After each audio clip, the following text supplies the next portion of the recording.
Thomas Reynolds woke at precisely 5:45 a.m. as he did every weekday, the quiet hum of the Manhattan streets outside his Upper East Side apartment serving as his only alarm. By 6:30 sharp, he was in the gleaming kitchen of his meticulously designed residence, setting out the silver utensils and the porcelain plate where his 6-year-old daughter's breakfast would rest. Lisa liked her toast lightly browned and her scrambled eggs fluffy, a routine Thomas executed with scientific precision. It was a strangely comforting ritual, one that helped him feel in control when so much in his life seemed otherwise. He stood at the marble counter, focused on stirring the eggs in gentle, measured circles, recalling how 3 years earlier he had stood in the exact same spot making breakfast for his wife, Patricia. The memory pressed inward, and he gently swallowed.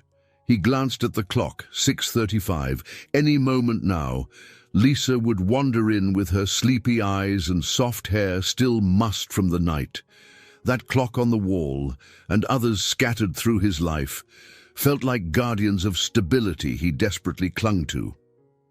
Sure enough, Lisa trudged in, rubbing her eyes with one hand while hugging her tattered bunny plush with the other. She was petite with hair the same shade of light brown as Patricia's once was, but she carried her father's solemn blue eyes. "Morning, Daddy," she said quietly, sliding into her chair at the table. Thomas offered a gentle smile, placing her plate before her with practiced calm. "Good morning, sweetheart," he replied. At exactly 7:15, they finished breakfast. Lisa's usual chatter about school and her friends was absent. Thomas noticed, but decided not to pry. He assumed she was simply tired or feeling the weight of their routine. By 8 he had dropped Lisa off at her private elementary school, exchanging polite nods with other parents who regarded him with a mix of admiration for his success and pity for his widowhood. Later that morning, he hurried into the glass and steel offices of Reynolds Digital Marketing. Inside the boardroom, the leadership team awaited him. Thomas, at 38, was tall with a defined jawline and a sprinkling of grey at his temples that lent him an air of polished authority. Throughout the meeting, he led with calm efficiency, presenting quarterly projections and new strategies. No one would have guessed he'd woken before dawn, anxious about everything from Lisa's well-being to whether the coffee supply was running low. Appearing unflappable was his armor. Just as the meeting concluded, his phone vibrated. It was the school calling. Excusing himself, Thomas stepped into the hallway, tension swirling in his chest. The vice principal's voice came through, gentle but concerned. Lisa had been found crying after recess, inconsolable. Thomas's calm facade nearly cracked. He promised he would speak to Lisa that evening. Hanging up, he stared for a moment at the city skyline through the floor-to-ceiling windows. Later, he walked into his office, where his longtime secretary, Margaret Wilson, regarded him with quiet concern. A poised woman of 45, Margaret had worked for Thomas since the founding of the company. She sensed his mood. "How about I move your next meeting to tomorrow?" she offered softly. He nodded, gratitude in his eyes. Back at home that afternoon, Thomas found Lisa curled on the living room sofa with Mrs. Peterson, her trusted babysitter of 4 years. Mrs. Peterson was a warm, round-faced woman in her early 60s who often reminded Lisa to mind your manners, but did so with genuine affection. The tension in the air was palpable, and Thomas's heart sank before anyone spoke. Clearing her throat, Mrs. Peterson explained that a family emergency out of state required her immediate departure. She had to resign, effective in just a few days. That night, after tucking Lisa in and double-checking her bedroom nightlight, Thomas retreated to his own room. He pulled open a drawer to retrieve a worn photograph. It was Patricia, bright smile and gentle eyes, immortalized in a better time. He ran his thumb over the edges. Loss unfurled again inside him.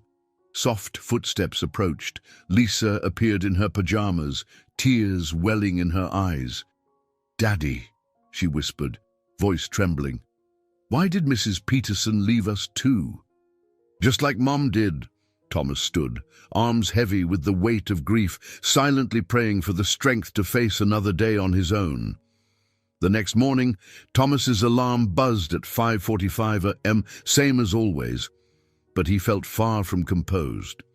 He stared at the ceiling for a moment, mind reeling with the reality that Mrs. Peterson would be gone by the end of the week.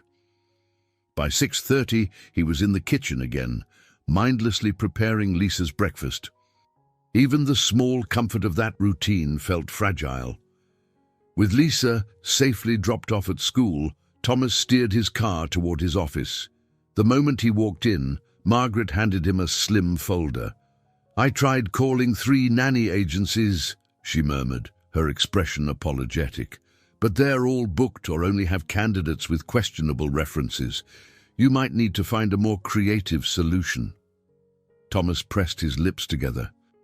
For a man who valued order above all else, nothing was more alarming than a gap in Lisa's care.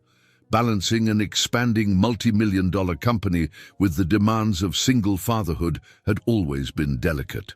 Now, with no nanny lined up and an upcoming round of important client presentations, he felt dangerously close to unraveling. After lunch, he rushed to a meeting but found his focus splintered. At the head of the conference table, he occasionally glanced at his phone. A swirl of uneasy thoughts spun in his mind. Perhaps Mrs. Peterson could be convinced to stay a bit longer, or maybe he should personally interview every candidate from the agencies, no matter how unqualified. By the time the meeting ended, he was certain of only one thing: he needed immediate help. Later that afternoon, in a rare moment of respite, Thomas paused near the elevator. To his surprise, a neighbor from his apartment building, Mrs. Campbell, stepped out, balancing a grocery bag. "I hear you're in a bind," she said kindly, her voice carrying the warmth of a wise grandmother. Thomas nodded, too drained to protest the breach of personal topics. "I used to know someone who looked after kids," Mrs. Campbell went on. "A lovely young woman, but it's been ages." She rummaged through her purse, producing a crumpled business card scribbled with a phone number. "If you can't find anyone else, might be worth a shot." Thomas thanked her, though he doubted the lead. Still, desperation trumped skepticism. That evening, after Lisa had gone to bed and the apartment was eerily quiet, he studied the battered card under the kitchen's bright lights. The handwriting was almost illegible. With a resigned sigh, he reached for his phone and dialed, ignoring the flutter of apprehension in his gut. The call connected on the second ring. A soft, slightly breathless female voice answered. "Hello?" Thomas cleared his throat. "Good evening. My name is Thomas Reynolds. I'm looking for someone to help care for my 6-year-old daughter. I was given this number." He paused, uncertain. The woman asked a few basic questions. Did the child have allergies? How soon did he need help? Her tone was measured, yet there was a warmth in it he couldn't quite place. It struck him as odd that she didn't ask more about scheduling or references. Despite the haste, everything about her response felt unexpectedly reassuring. "Yes, I can start tomorrow if you want. I'm available," she said, voice calm yet laced with an undercurrent of urgency. A strange relief washed over Thomas. He quickly agreed, explaining the address and asking her to arrive in the late afternoon. Hanging up, he sat at the dining table, the phone still in his hand. He couldn't quite fathom that a complete stranger had just committed to stepping into Lisa's life. His mind briefly flickered with worry. Is she truly qualified? But his exhaustion ran deeper than his doubts. That night, Thomas slept more soundly than he had in days, confident at least one crisis might be resolved. He had no inkling that the person who had just agreed to nanny for Lisa was more than a random voice on the other end of the line. If only he had studied the battered card more closely, he might have recognized the name scrawled on it, but fate, it seemed, was in motion, and it cared nothing for meticulously laid plans. Thomas opened his front door with the slightest hint of trepidation. It was late afternoon, and Lisa had just arrived home from school, eagerly awaiting the new nanny. The penthouse's silent hallway stretched behind him as he stood there, braced for whoever might appear. He'd spent the day mentally preparing for an older woman with years of childcare experience, someone who would fit seamlessly into his structured life. Instead, a figure stepped off the elevator that made his breath catch in his throat. Emma Sullivan, the same Emma he had once loved with a passion that seemed unbreakable. The same Emma who had vanished from his life 12 years ago without more than a bitter argument and unanswered calls. Now she stood before him, curls of golden hair framing a face etched with both familiarity and subtle changes. Her green eyes widened in recognition, revealing that she, too, had not expected him. Thomas felt time slowing to a surreal crawl. For a second, neither of them spoke. Lisa, peeking from behind her father's leg, broke the silence. "Are you the new babysitter?" she asked, bright eyes scanning the newcomer. Emma blinked, her gaze shifting from Thomas to the little girl. A small smile appeared, though her voice trembled slightly when she replied, "Yes, I am. You must be Lisa." Thomas cleared his throat, struggling to maintain composure. "Emma," he finally said, voice carefully neutral, "I didn't realize you were the person on the phone." Emma clasped her hands together, offering a polite nod. "The agency, or, well, maybe there was a mix-up. I was called about a nanny position, and I'm, here to start." An electric tension hung between them. Thomas's mind whirled with memories he thought he'd successfully buried. Stolen late-night conversations in a dorm hallway, the two of them laughing over coffee, and the last heart-wrenching argument that tore them apart.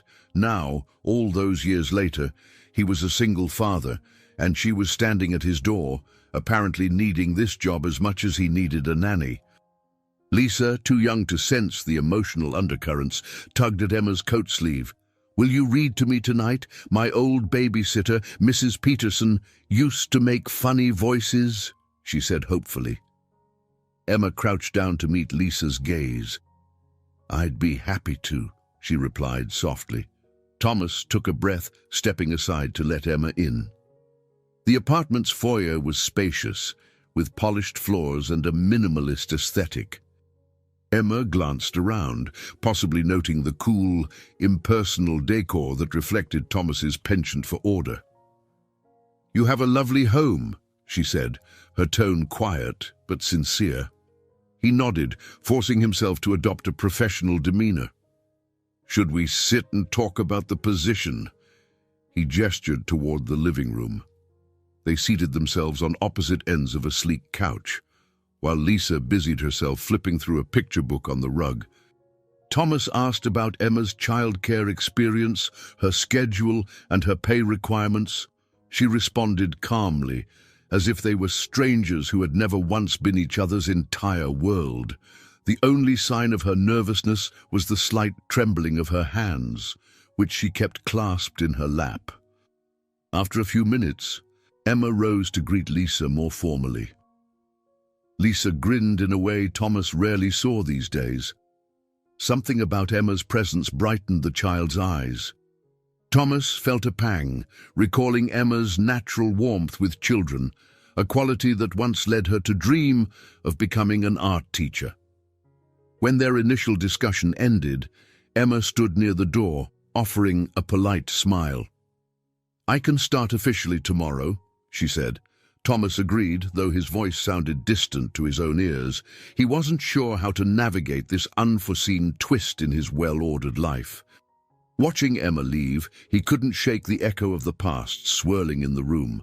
As the door clicked shut, he exhaled, painfully aware that the woman who disappeared from his world a dozen years ago was now back, standing between him and the carefully guarded walls around his heart.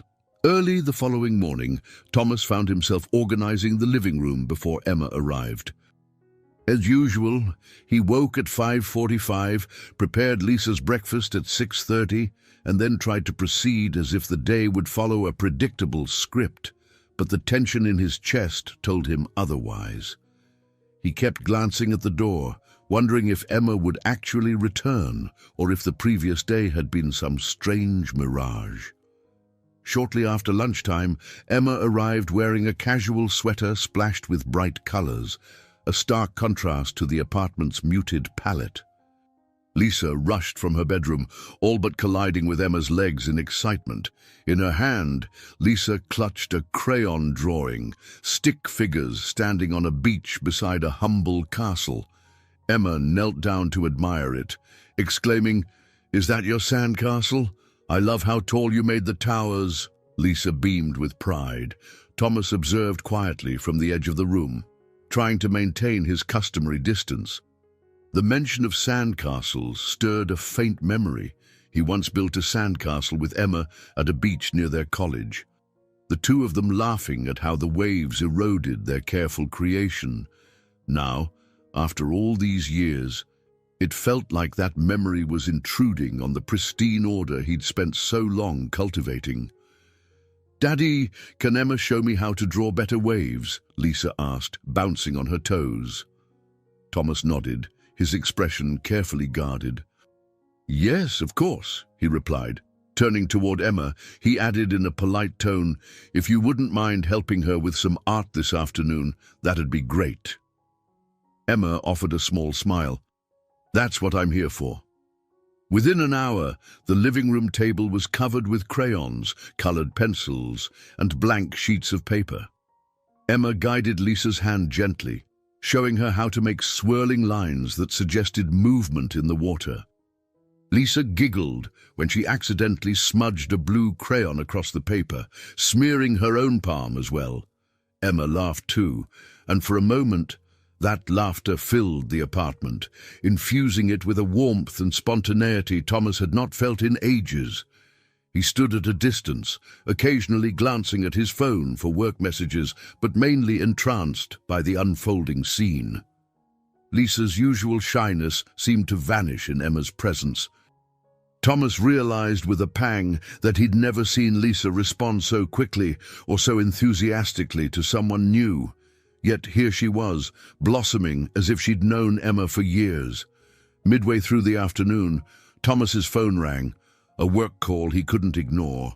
While he stepped into his home office, Emma and Lisa continued drawing. He returned 20 minutes later to find they'd scattered art supplies around the floor in joyful chaos. Lisa was showing Emma a stuffed animal audience for her drawings. Thomas cleared his throat, reminding himself to stay composed. He wasn't prepared to let his guard down around Emma, not after the pain she once caused by leaving him so abruptly. That evening, dinner was a quiet affair. Thomas had ordered takeout, arranged in neat containers on the kitchen island. The three of them ate together in a mild hush, with Lisa chatting about her day. Emma asked Lisa questions about school, carefully drawing the girl out. Thomas chimed in with short comments, never fully relaxing. After Lisa went to bed, Emma collected art supplies and tidied up, humming softly under her breath. Thomas noticed her brooch, a small, handcrafted piece shaped like a sunburst, and realized she'd worn similar colorful accessories back in college. It was so distinctly Emma, a flash of brightness in a serious world. Just before leaving for the night, Emma lingered by the door. "I've been thinking," she said gently. "Tomorrow, I could help Lisa prepare for her upcoming school presentation, if that's all right." Thomas nodded, acknowledging the relief it would bring him. Emma offered a polite goodbye, stepping out into the dimly lit hallway. Alone in the apartment, Thomas stood among the scattered remnants of crayons and paper. He leaned down to pick up one of Lisa's drawings, a sandcastle flanked by three figures, a small child, a tall man, and a woman with curly hair. He felt an unsettling mixture of nostalgia and guarded hope. Still, he reminded himself that sandcastles, no matter how carefully built, were always vulnerable to the tide. Thomas woke the next day determined to enforce boundaries. He was CEO of a flourishing company, after all, and Emma was just the nanny, an essential but temporary employee. He told himself that setting formal guidelines would keep old wounds from reopening, if only it were that simple. Shortly after dropping Lisa at school, Thomas arranged for Emma to meet him in his home office to discuss expectations. Sitting behind his polished mahogany desk, he presented her with a typed list of rules, scheduled hours, permissible outings, emergency protocols. Emma's eyes flickered with a hint of amusement, but she nodded respectfully. "Of course," she said, scanning the document. "I'll do my best to adhere to everything." Beneath his composed exterior, Thomas felt a twinge of discomfort. He had never handed a nanny such a strict set of instructions. Yet here he was, handing them to the one person who once knew him better than anyone else. It felt unnatural, as if he were drafting a business contract for something that should be founded on trust. But caution was safer than vulnerability.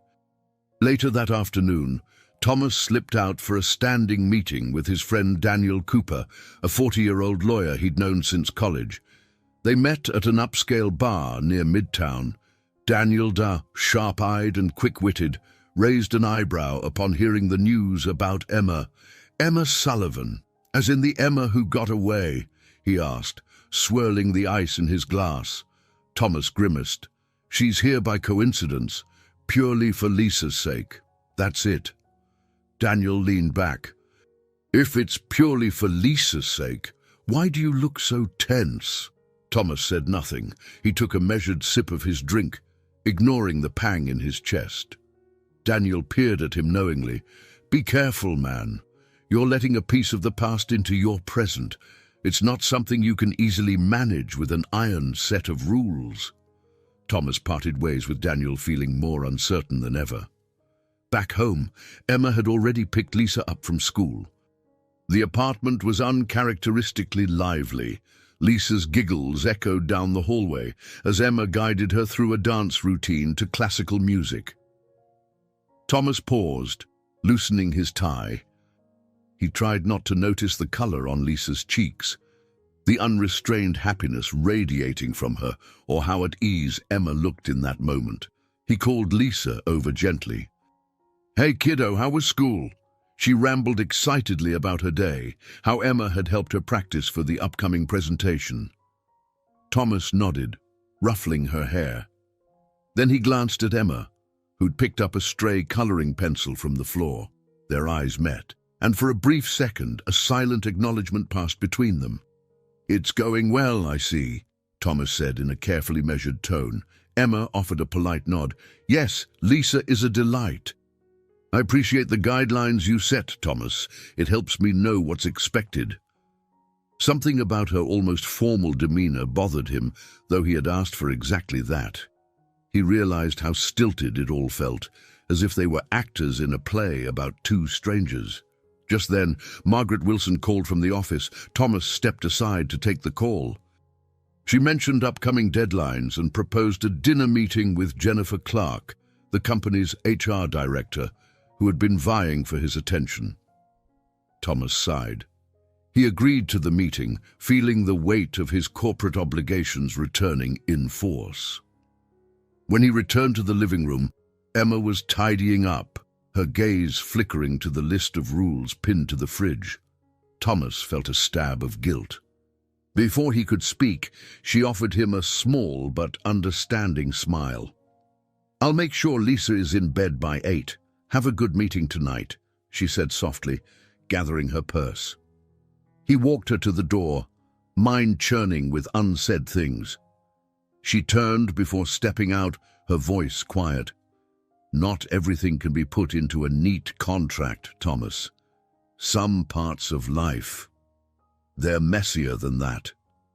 Then she disappeared into the hallway.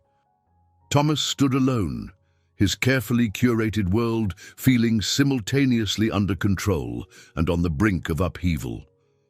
He glanced at the typed rules on the fridge and realized the stark difference between drafting guidelines for employees and trying to contain the echoes of a once-in-a-lifetime love. He locked the door, exhaling slowly, aware that no list would keep his heart from remembering what it used to feel. By the time Emma arrived the next morning, the spacious marble floors and pristine countertops of Thomas's apartment were as orderly as ever. Yet, subtle changes soon appeared. Emma breezed in with bright acrylic paints, colored pencils, and a few potted succulents she had picked up on her way. "I thought Lisa might enjoy caring for these little plants," she said with a warm smile. Thomas blinked, uncertain how to respond to this influx of color in his meticulously curated space. As soon as Lisa came home from school, Emma cleared a small corner in the dining area, spreading out large sheets of paper and setting the succulents on a low table.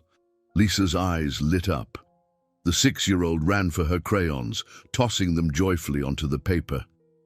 "Can I draw flowers to match these?" she asked eagerly. Emma nodded. "Absolutely. We could even paint the pots later if you'd like." Thomas lingered at the threshold, holding his phone and trying not to let his apprehension show. He had built this apartment as a fortress against chaos, a place where his life could remain neat and predictable. But he couldn't deny the small glow in Lisa's cheeks, the excitement in her voice. He cleared his throat. "Let me know if you need anything," he said stiffly, stepping into his home office and closing the door. Inside, he sank into his leather chair, exhaling slowly. He tried to focus on a new marketing proposal that needed his approval, but the sound of Lisa's giggles seeped through the walls, mingling with Emma's gentle encouragement. The lively noise was both comforting and disconcerting. An hour later, Margaret Wilson called, her tone tinged with curiosity. "Thomas, I emailed you some background checks," she said. "One is on Emma Sullivan. I took the liberty of running her name after noticing the abrupt way she started working for you." He paused, unsettled by Margaret's protective streak. "Anything concerning?" he asked. She hesitated. "No red flags, but I noticed a few medical references. Something about scheduled consultations and repeat tests at a local clinic. I thought you should know." Thomas thanked her and hung up, brow furrowed. He couldn't imagine Emma being a danger to Lisa, yet he couldn't ignore the pang of concern that rose in his chest. He stepped out of his office, determined to keep an eye on things. He found Emma and Lisa on the living room floor, paints and brushes strewn around them. Against the stark white walls, their vibrant creations resembled tiny windows into a more colorful world. Emma was kneeling, helping Lisa add details to a painting of a butterfly. "Look at her wings, Daddy," Lisa exclaimed, pointing to the bright pink swirls. Thomas studied the artwork, nodding appreciatively. "It's very—" He paused, searching for the right word. "Alive," he managed. Emma's eyes sparkled at his compliment. "Lisa's got a great sense of color," she remarked. "You should see her sketches. She's bursting with ideas." Thomas glanced at his daughter, whose serious little face now beamed with excitement. An unexpected warmth spread through him. For the first time in a long while, he saw Lisa lose herself in something purely joyful. That evening, Thomas hovered by the kitchen while Emma prepared a simple snack of apple slices and peanut butter for Lisa. He couldn't ignore how efficiently she navigated the cupboards, or how the once sterile counters now held a few lively touches. Flowers in a ceramic vase, a couple of Lisa's drawings taped to the fridge. He found himself wondering whether the white walls of this apartment were turning into a canvas for something bigger than he could control. After tucking Lisa in, he noticed Emma standing near the window, phone in hand. Her voice was quiet and tense. "Yes, I know." she murmured to whoever was on the other end. "I'll schedule the next exam soon." Her shoulders slumped when she hung up. Before he could process what he'd overheard, she turned around, her expression composed but guarded. "I'm heading out," she said.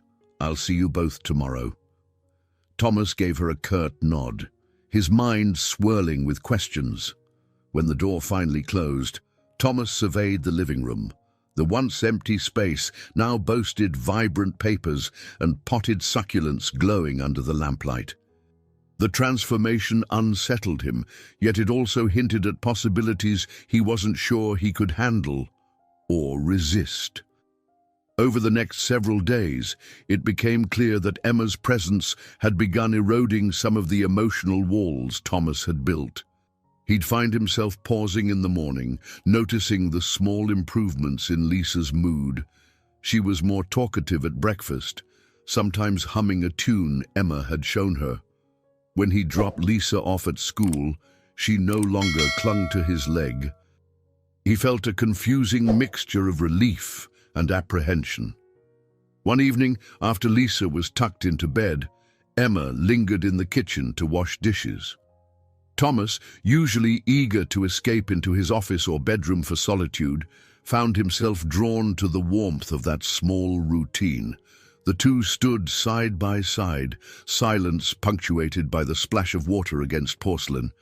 Finally, he cleared his throat. "She really likes you," he said quietly, referring to Lisa.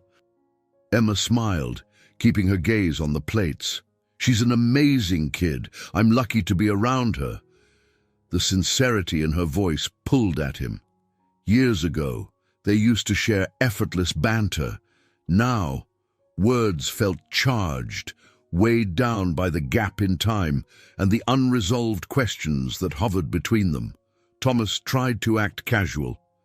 "Did you ever finish that teaching certificate you wanted?" he asked, recalling her old dream of becoming an art teacher. Emma hesitated. "I did get certified. I've taught in some community art programs." She paused, turning to meet his eyes. "I was at a small arts academy until recently." He caught a flicker of sadness. Something about the way her shoulders stiffened hinted at an unspoken reason for her departure. Before he could probe further, Lisa's voice floated down the hall. A thunderstorm had rolled in, rattling the windows, and she was calling for Emma. Thomas let Emma handle it, telling himself it was better to maintain a boundary. Yet, as he watched Emma slip gently into Lisa's room, he felt a curious ache. Once again, Emma was taking on the role Patricia used to fill, soothing Lisa, calming fears. It both comforted and terrified him. Later that night, Thomas busied himself with late work emails in his office. Around 10, he heard Emma quietly leave. He rose to walk her out, only to see her pressing a hand to her chest as though in pain. Concern flared. "Are you all right?" he asked, stepping forward. Emma's cheeks flushed, but she nodded quickly. "I'm fine, just a bit dizzy. Low blood sugar, maybe?" She offered a hurried explanation and left before he could question her further. The next day, Daniel Cooper called.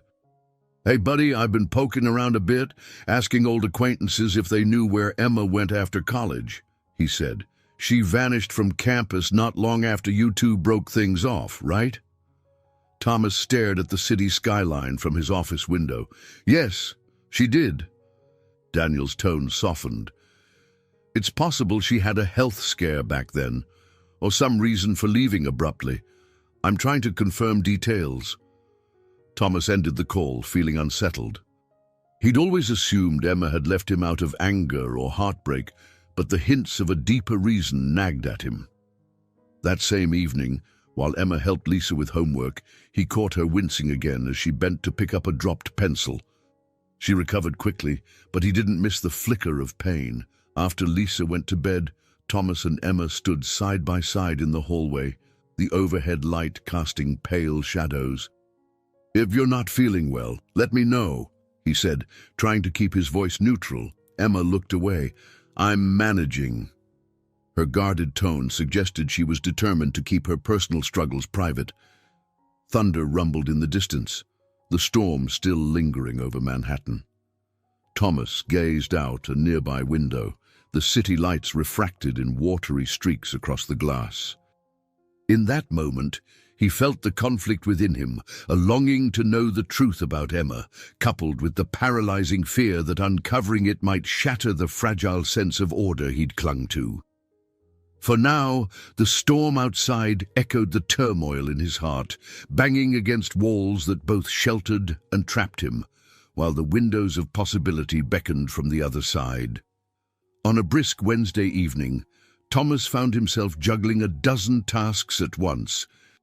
Lisa's school project needed final touches. Emma was busy tidying up the living room, and Jennifer Clark, the ambitious HR director from Reynolds Digital Marketing, decided to drop by unannounced. Her timing, as always, felt orchestrated.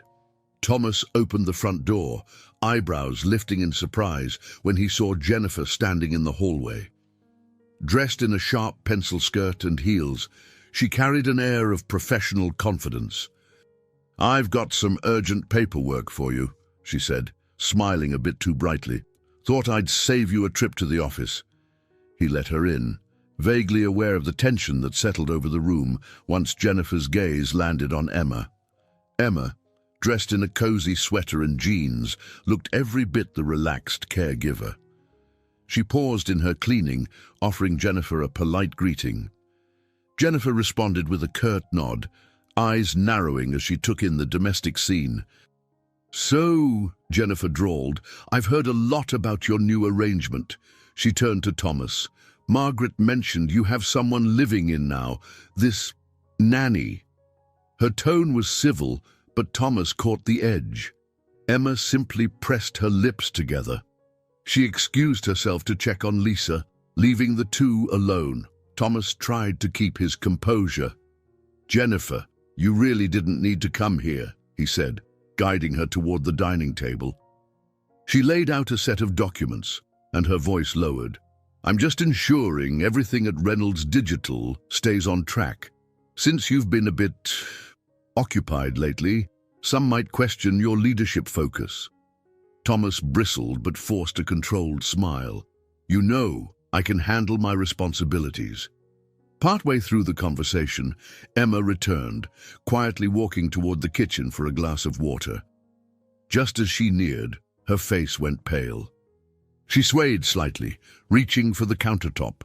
Alarm flared in Thomas's chest. He stood, crossing the room in 2 strides. "Emma?" She closed her eyes, taking a shaky breath. "I'm okay," she muttered, but she looked anything but okay. Jennifer's eyebrows arched with poorly concealed interest. "Maybe you should lie down," she suggested, a note of condescension in her voice. Thomas ignored Jennifer, focusing on Emma. "Let me help you," he said, guiding Emma toward a chair. Her hands trembled. A tense silence followed. Finally, Emma gathered herself, apologizing softly. "I might have gotten lightheaded. I'll rest for a minute." Thomas felt a surge of protectiveness that was as unexpected as it was powerful. He turned to Jennifer, who was regarding Emma with a cool expression. "I think we've covered everything for now," he said firmly. "I'll sign those documents and bring them to the office tomorrow." Jennifer hesitated, eyes flicking between him and Emma. "If that's best," she said, her smile icy. "But do remember, Thomas, this is a crucial time for the company. Distractions can be costly." She slid the documents into his hand, then left without another word. Emma looked down at her lap, face still drained of color. "I'm sorry," she murmured. "I didn't mean to cause a scene." Thomas placed a hand gently on her shoulder. "Don't worry about that." He took a deep breath. "Just promise you'll see a doctor if this keeps happening." Emma nodded, looking unconvinced but grateful for his concern. Later, after Lisa was asleep, Thomas walked Emma to the door, a protective instinct tugging at him. "If you don't feel well, call me," he insisted, trying to muster a confidence he didn't entirely feel. Emma offered a small, tired smile. "I appreciate it, really." When she was gone, Thomas stood alone in the dimly lit entryway. His thoughts returned to the tension radiating off Jennifer, the subtle implication that Emma's presence was a dangerous distraction. Shadows flickered across the polished floor, echoing the shadows he sensed hovering around Emma's secrets. He closed the door and pressed his forehead against the cool wood, wrestling with the realization that he was no longer entirely sure who was intruding on whose life. Somewhere between building walls and letting Emma in, he felt his carefully maintained facade begin to crack, letting in both light and shadows he couldn't quite grasp.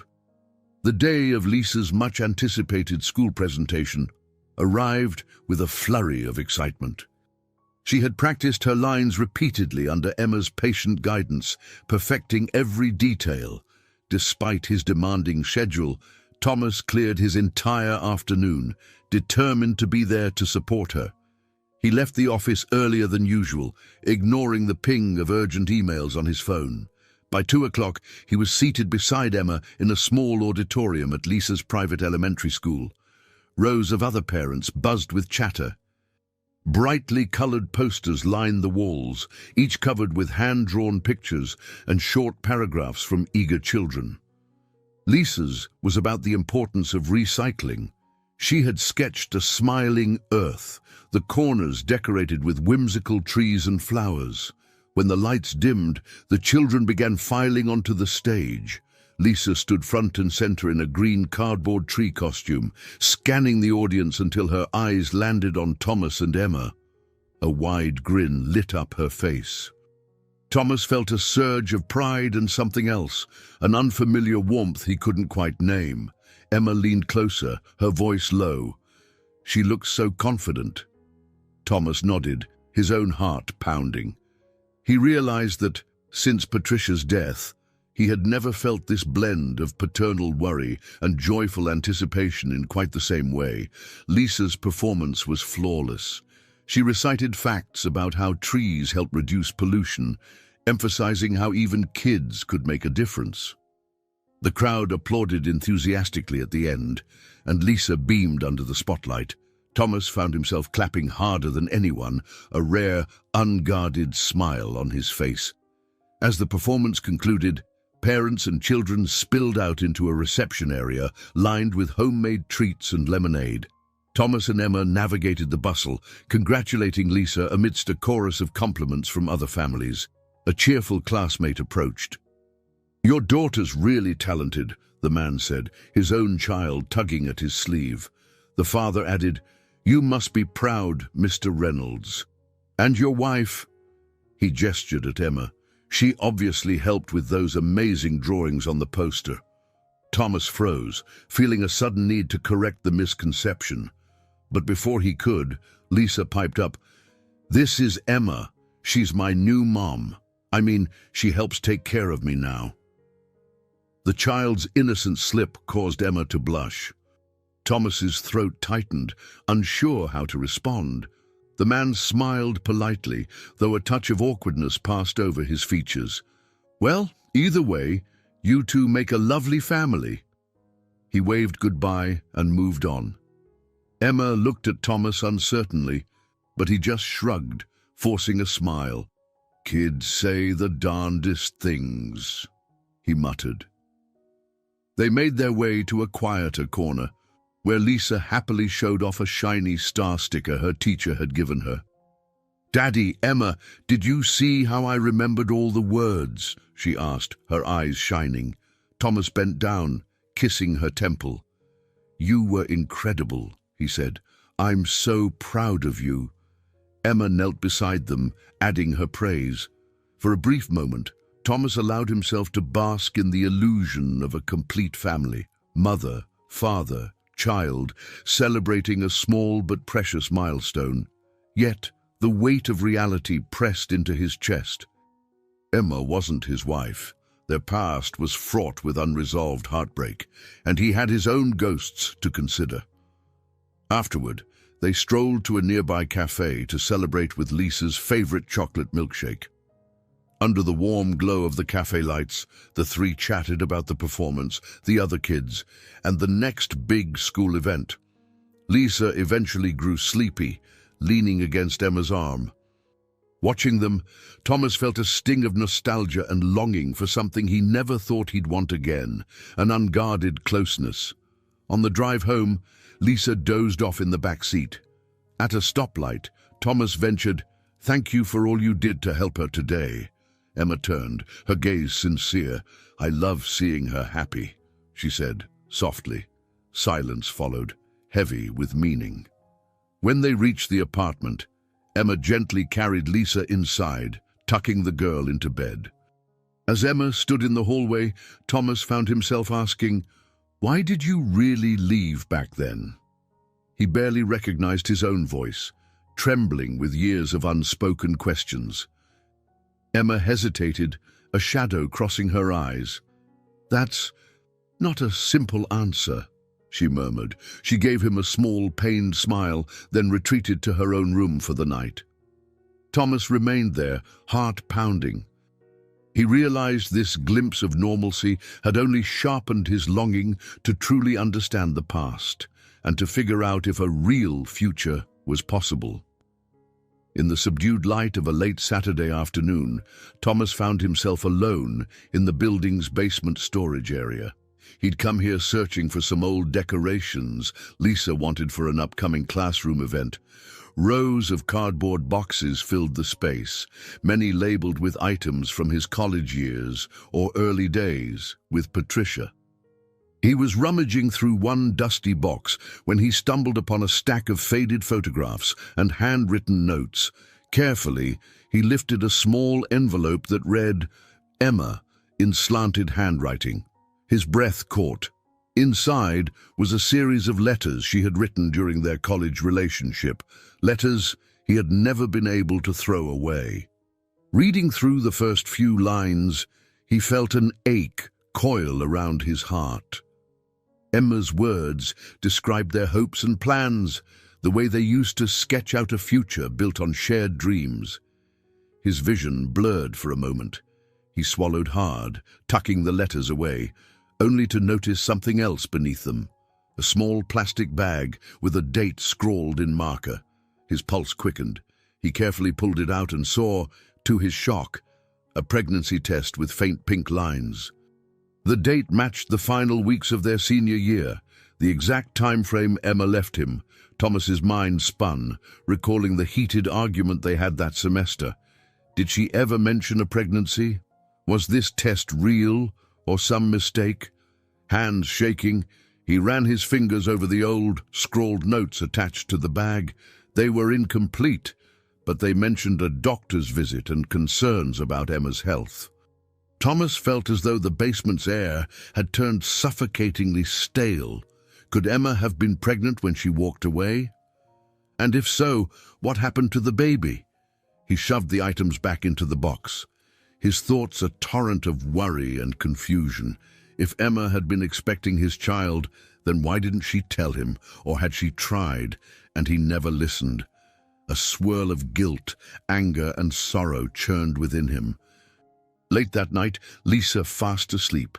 Thomas sat alone at the kitchen table with the envelope of letters and the test. The city lights glowed behind him, reflecting off the windows like silent witnesses.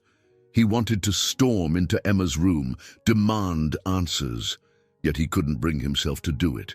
His mind kept flashing back to the glimpses of pain on her face, the references to mysterious doctor's appointments. Desperate for clarity, he called Daniel. It was nearly midnight, but Daniel answered on the third ring. "Thomas, what's going on?" he asked, voice thick with concern. Thomas explained, stumbling over the details of what he'd found, hardly able to contain his trembling. Daniel's tone softened. "I suspected something like this," he admitted. There were rumors Emma had experienced a health crisis that year. No one knew specifics. "Let me do some more digging. Maybe I can track down medical records or find a hospital that treated her. If she was pregnant, there has to be a paper trail." Thomas exhaled, shaking his head as though Daniel could see him. "I feel like I never truly knew what happened," he said bitterly. "How could I have been so blind? Daniel offered calm reassurance. Look, don't jump to conclusions until we have the facts.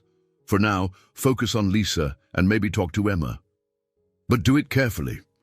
After he ended the call, Thomas stared at the evidence scattered on the table. A sense of betrayal clashed with an even stronger pang of regret. Emma's reappearance in his life felt more complicated than ever, loaded with secrets he wasn't sure he was prepared to handle. He considered confronting her that very moment, but decided against it. She was likely asleep, and Lisa could overhear. Instead, he gathered the letters and the test into a secure drawer. He told himself he would ask Emma in the morning, but deep down he knew the conversation would be far from simple. In the silence of his immaculate apartment, Thomas realized that the perfect life he projected was built on carefully placed illusions. He could no longer ignore the dusty memories that threatened to unearth a past darker and more heartbreaking than he had ever imagined. Thomas stood before the mirror in his bedroom, adjusting the cuffs of his tailored navy suit. Tonight's benefit dinner was a major social event, sponsored by high-profile donors, including Reynolds Digital Marketing. The gala glittered with potential investors and old acquaintances. He dreaded the spotlight, yet corporate obligations demanded his presence, and because his backup childcare fell through that morning, he'd asked Emma to accompany him and Lisa, never imagining how complicated the evening might become. In the limousine ride over, Lisa sat between them, clutching a small coloring book. Emma wore a simple yet elegant navy dress that matched Thomas's suit almost too well. He couldn't help noticing how the color brought out the green in her eyes. She appeared calm, though a certain tension lingered in her posture. Upon arrival at the hotel's lavish ballroom, the swirl of tuxedos and designer gowns engulfed them. Waiters in crisp attire glided past with trays of champagne flutes. Thomas introduced Emma to a few key business contacts, keeping his voice measured.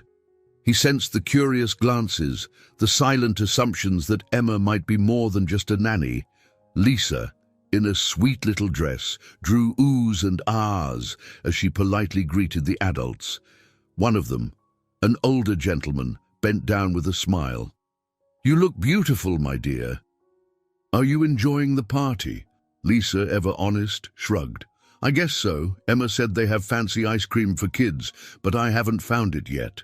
Soon, they encountered Professor Richard Levine, a respected figure from Thomas and Emma's college days. His salt and pepper hair and gentle demeanor felt like a comforting relic of the past. "Thomas Reynolds, I was hoping to see you here," the professor said warmly. Then his gaze flicked to Emma, and his eyes lit with recognition. "Emma Sullivan. It's been far too long." Thomas's stomach tightened. He hadn't anticipated running into someone who knew both their histories. The professor greeted them both with genuine delight, asking after their lives. Emma's face registered a mixture of warmth and apprehension, especially when Professor Levine said, "I was so sorry you had to leave the program abruptly back then.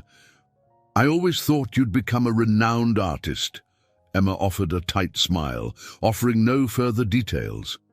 Meanwhile, Jennifer Clark made a theatrical entrance, zeroing in on Thomas from across the room.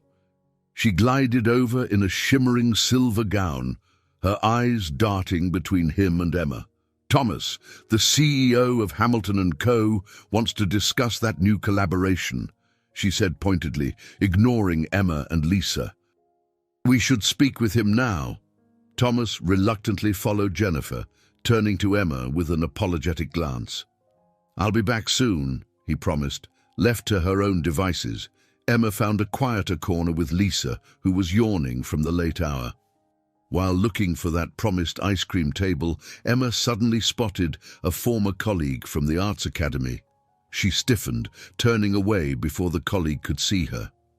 When Thomas rejoined them, he found Emma's eyes downcast. "Is everything all right?" he asked, searching her expression. She only murmured something about needing fresh air.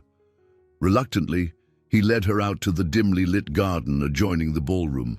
Lisa, too tired to protest, was handed to a friendly staff member who offered to watch her for a few minutes. Alone in the garden, the sound of distant traffic mingled with the ballroom's muffled music. Thomas faced Emma, the tension between them palpable. "Emma," he began, voice tight with unspoken questions, "why does it feel like every time we get close and you pull away?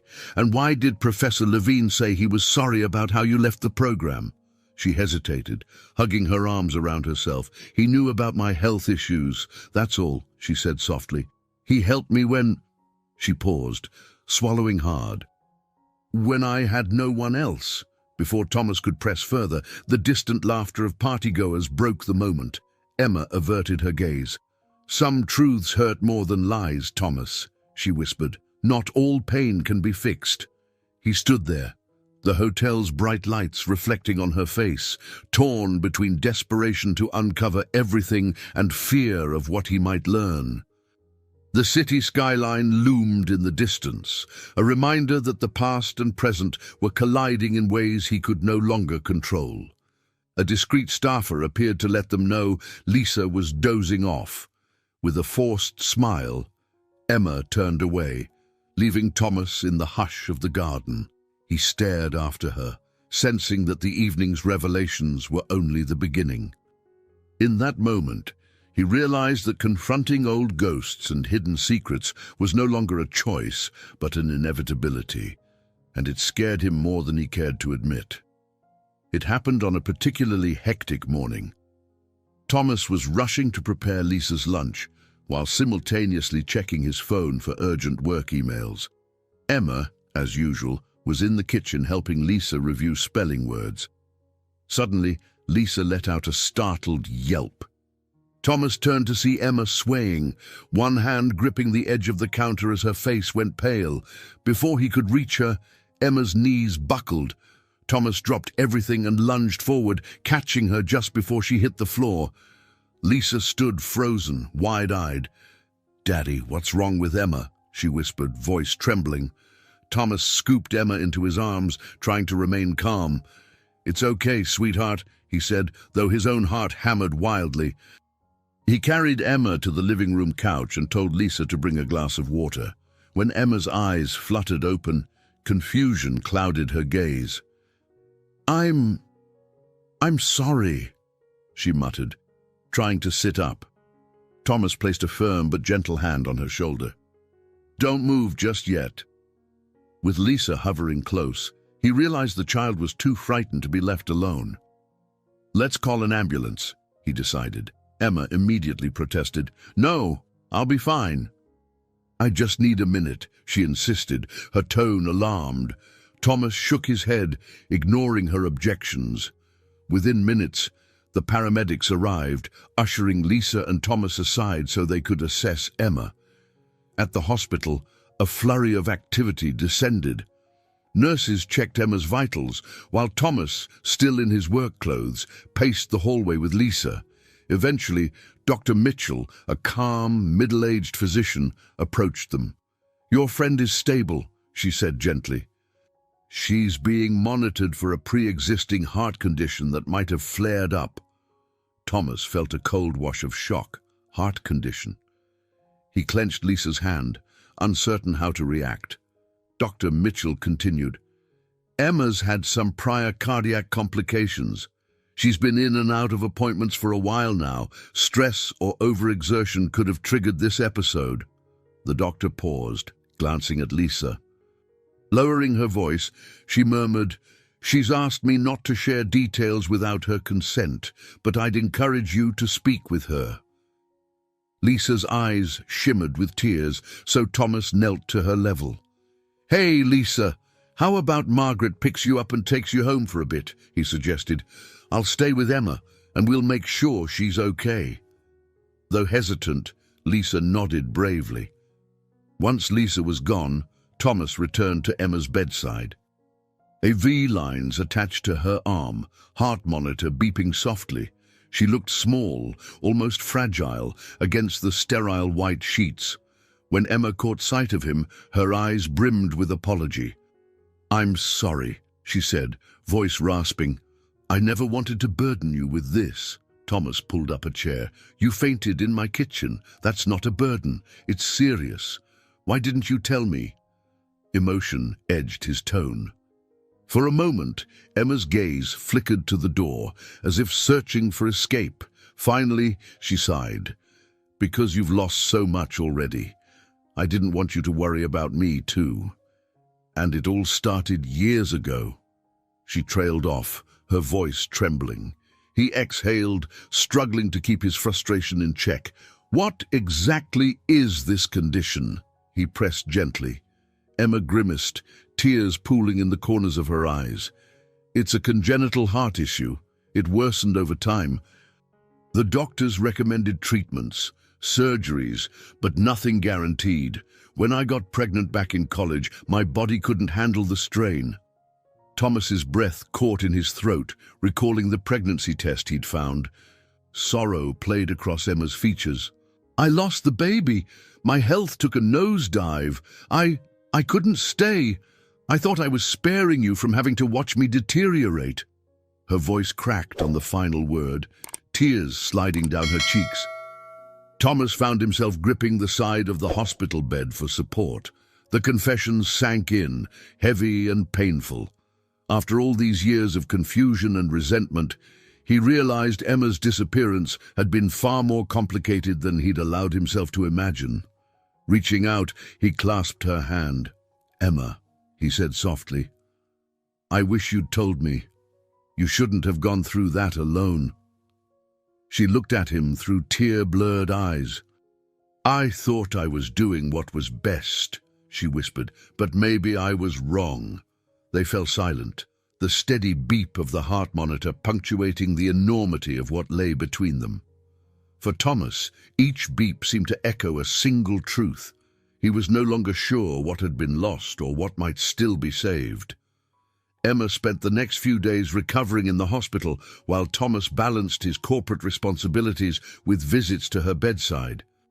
Lisa grew clingy, reluctant to leave her father's side after witnessing Emma's collapse. The child's soft blue eyes followed him everywhere, silently asking questions he had no easy answers for.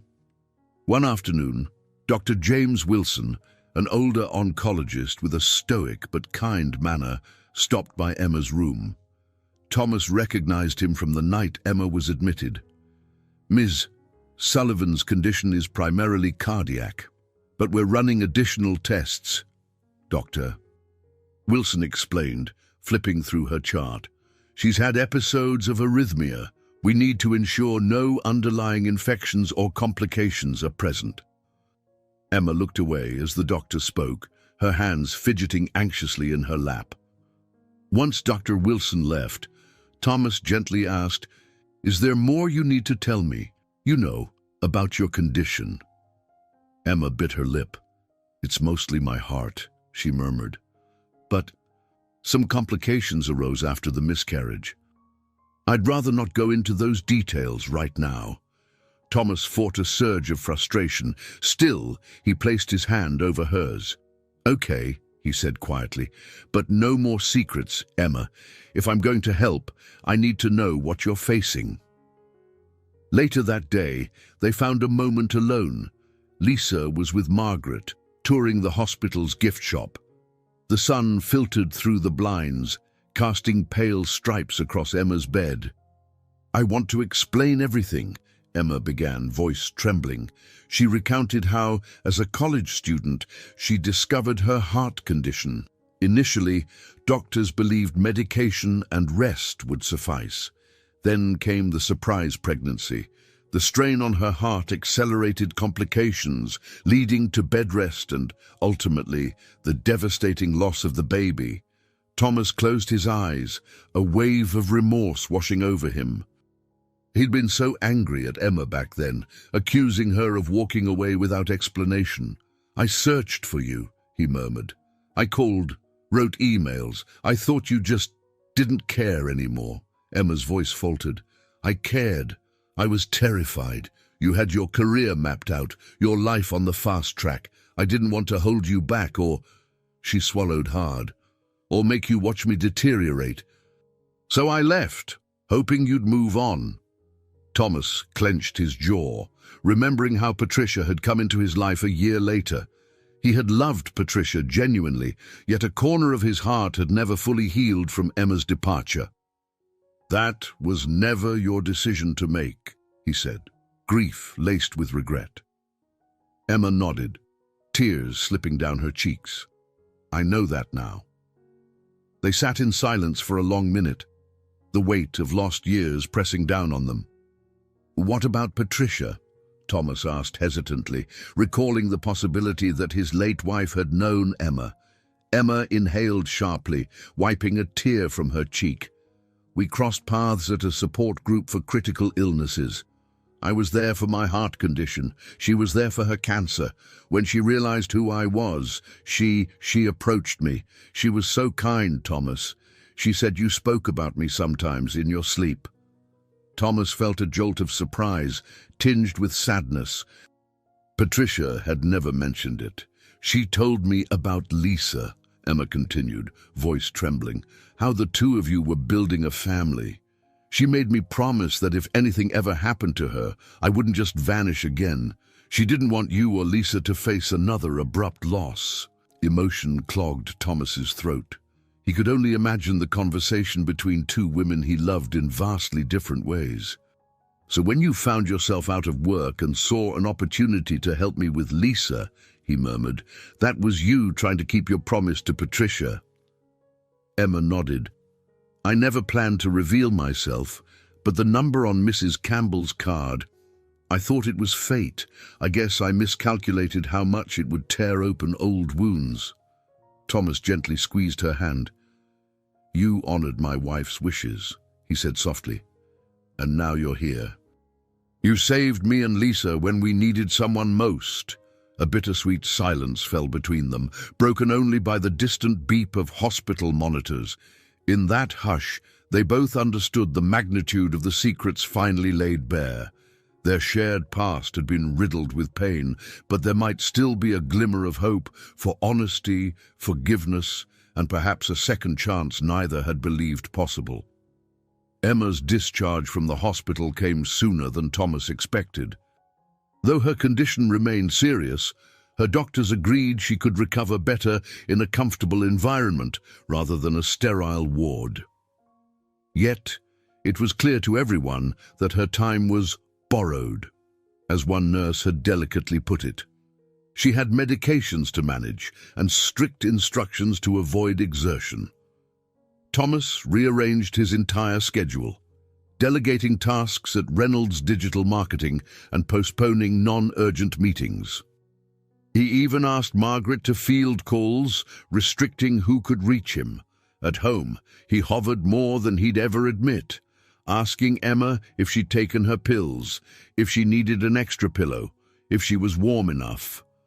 Lisa, sensing the household's shift, started mimicking her father's protective vigilance. She brought Emma glasses of water and offered her stuffed animals for comfort. "I don't want you to go back to the hospital," Lisa said one evening, cuddling against Emma on the couch. Emma soothed the girl's hair, a wistful smile on her lips. "I'll do my best, sweetheart." For the first time since Patricia's passing, the apartment felt lived in. The once pristine surfaces now bore signs of daily life. Half-finished cups of tea, blankets draped over the couch, scattered art supplies. In the quiet moments, Thomas felt a strange mix of gratitude and fear. He couldn't deny the warmth that Emma brought into his home, nor the haunting possibility that it could slip away if her health deteriorated again. One afternoon, Daniel Cooper dropped by, bearing a fruit basket and a concerned expression. "How's Emma?" he asked quietly, once they were alone in Thomas's office. Thomas rubbed his temples. "Recovering. Weak. She's trying to put on a brave face, but I see how tired she gets." Daniel nodded sympathetically. "I also did more research. There's a program in Seattle, something to do with a cutting-edge cardiac treatment. I forwarded you the details." Thomas felt his chest tighten. Uprooting Lisa, his business, his entire life to move across the country for Emma's treatment. Was that even feasible? Yet, and the more he learned about her condition, the more he realized that time wasn't on their side. "I'll look into it," he said gravely, meeting Daniel's gaze. "Thank you." Later that evening, he approached Emma where she sat reading to Lisa on the sofa. "Daniel found a program in Seattle," he began, treading carefully. Emma's eyes flickered with interest. "I've heard of it. My cardiologist mentioned something about advanced procedures there, but..." She trailed off, a shadow crossing her expression. "It's still experimental, expensive, risky." Thomas crouched next to her, heart pounding.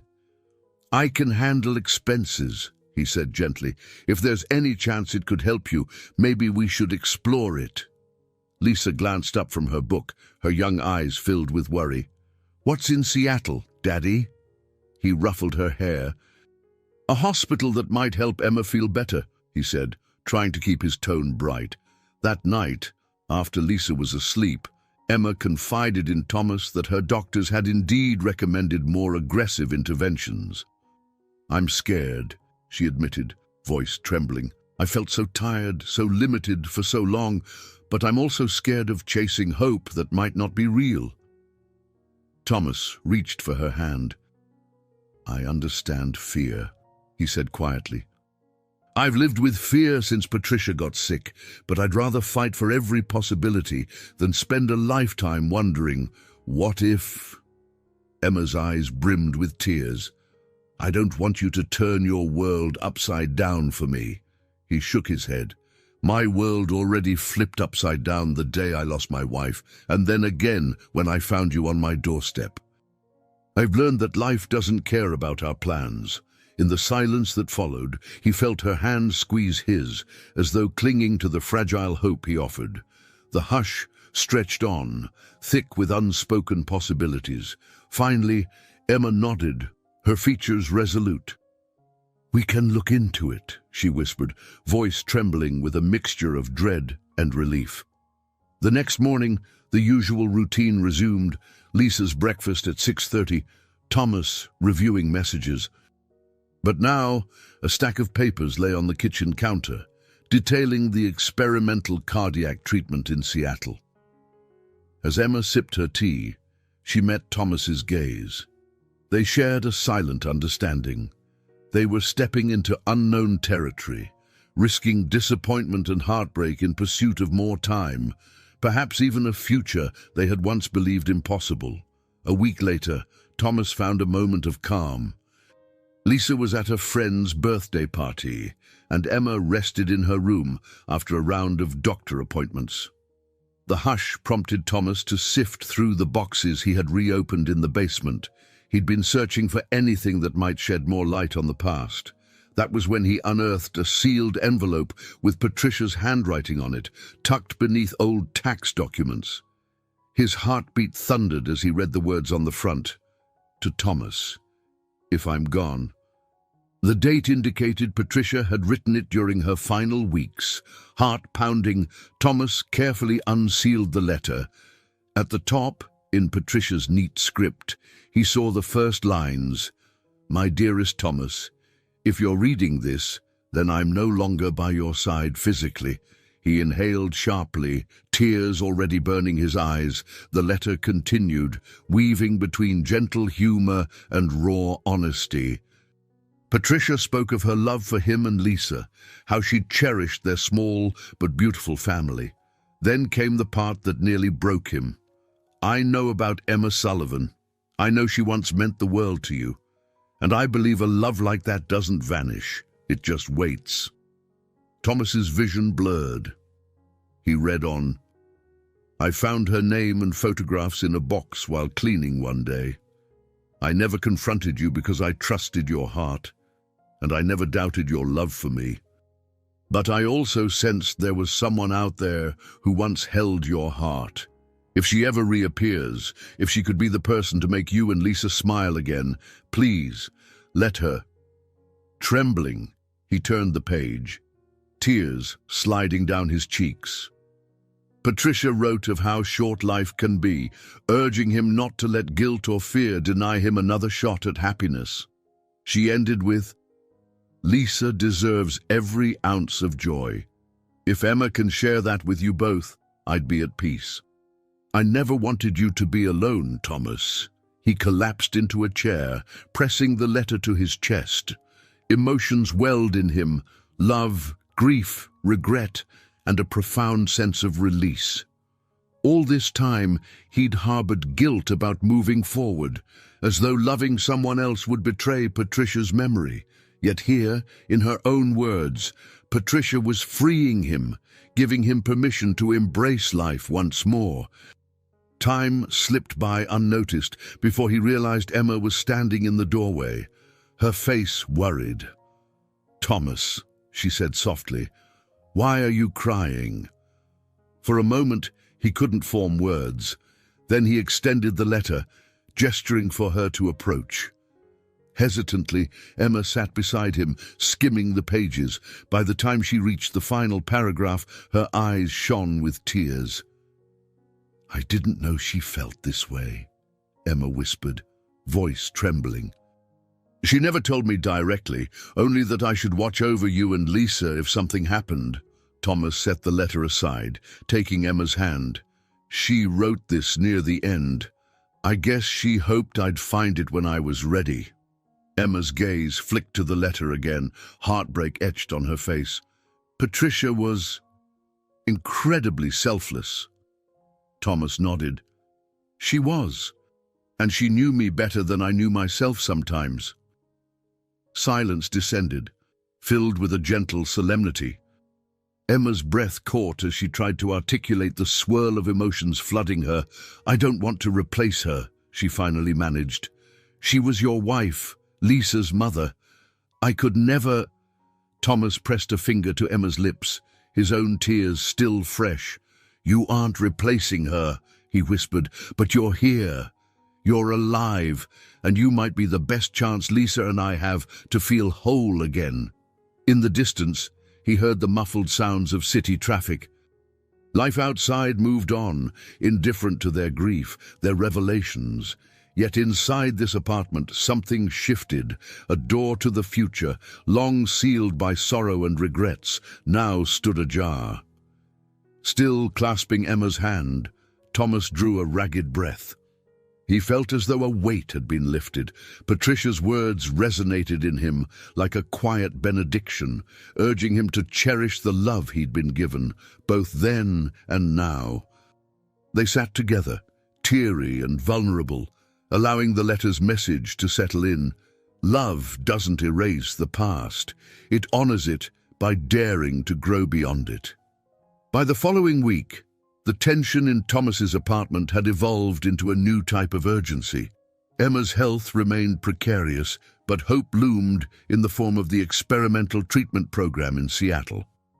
Every spare moment found Thomas and Emma poring over medical pamphlets, emailing specialists, or fielding calls from Dr. Mitchell to finalize referrals.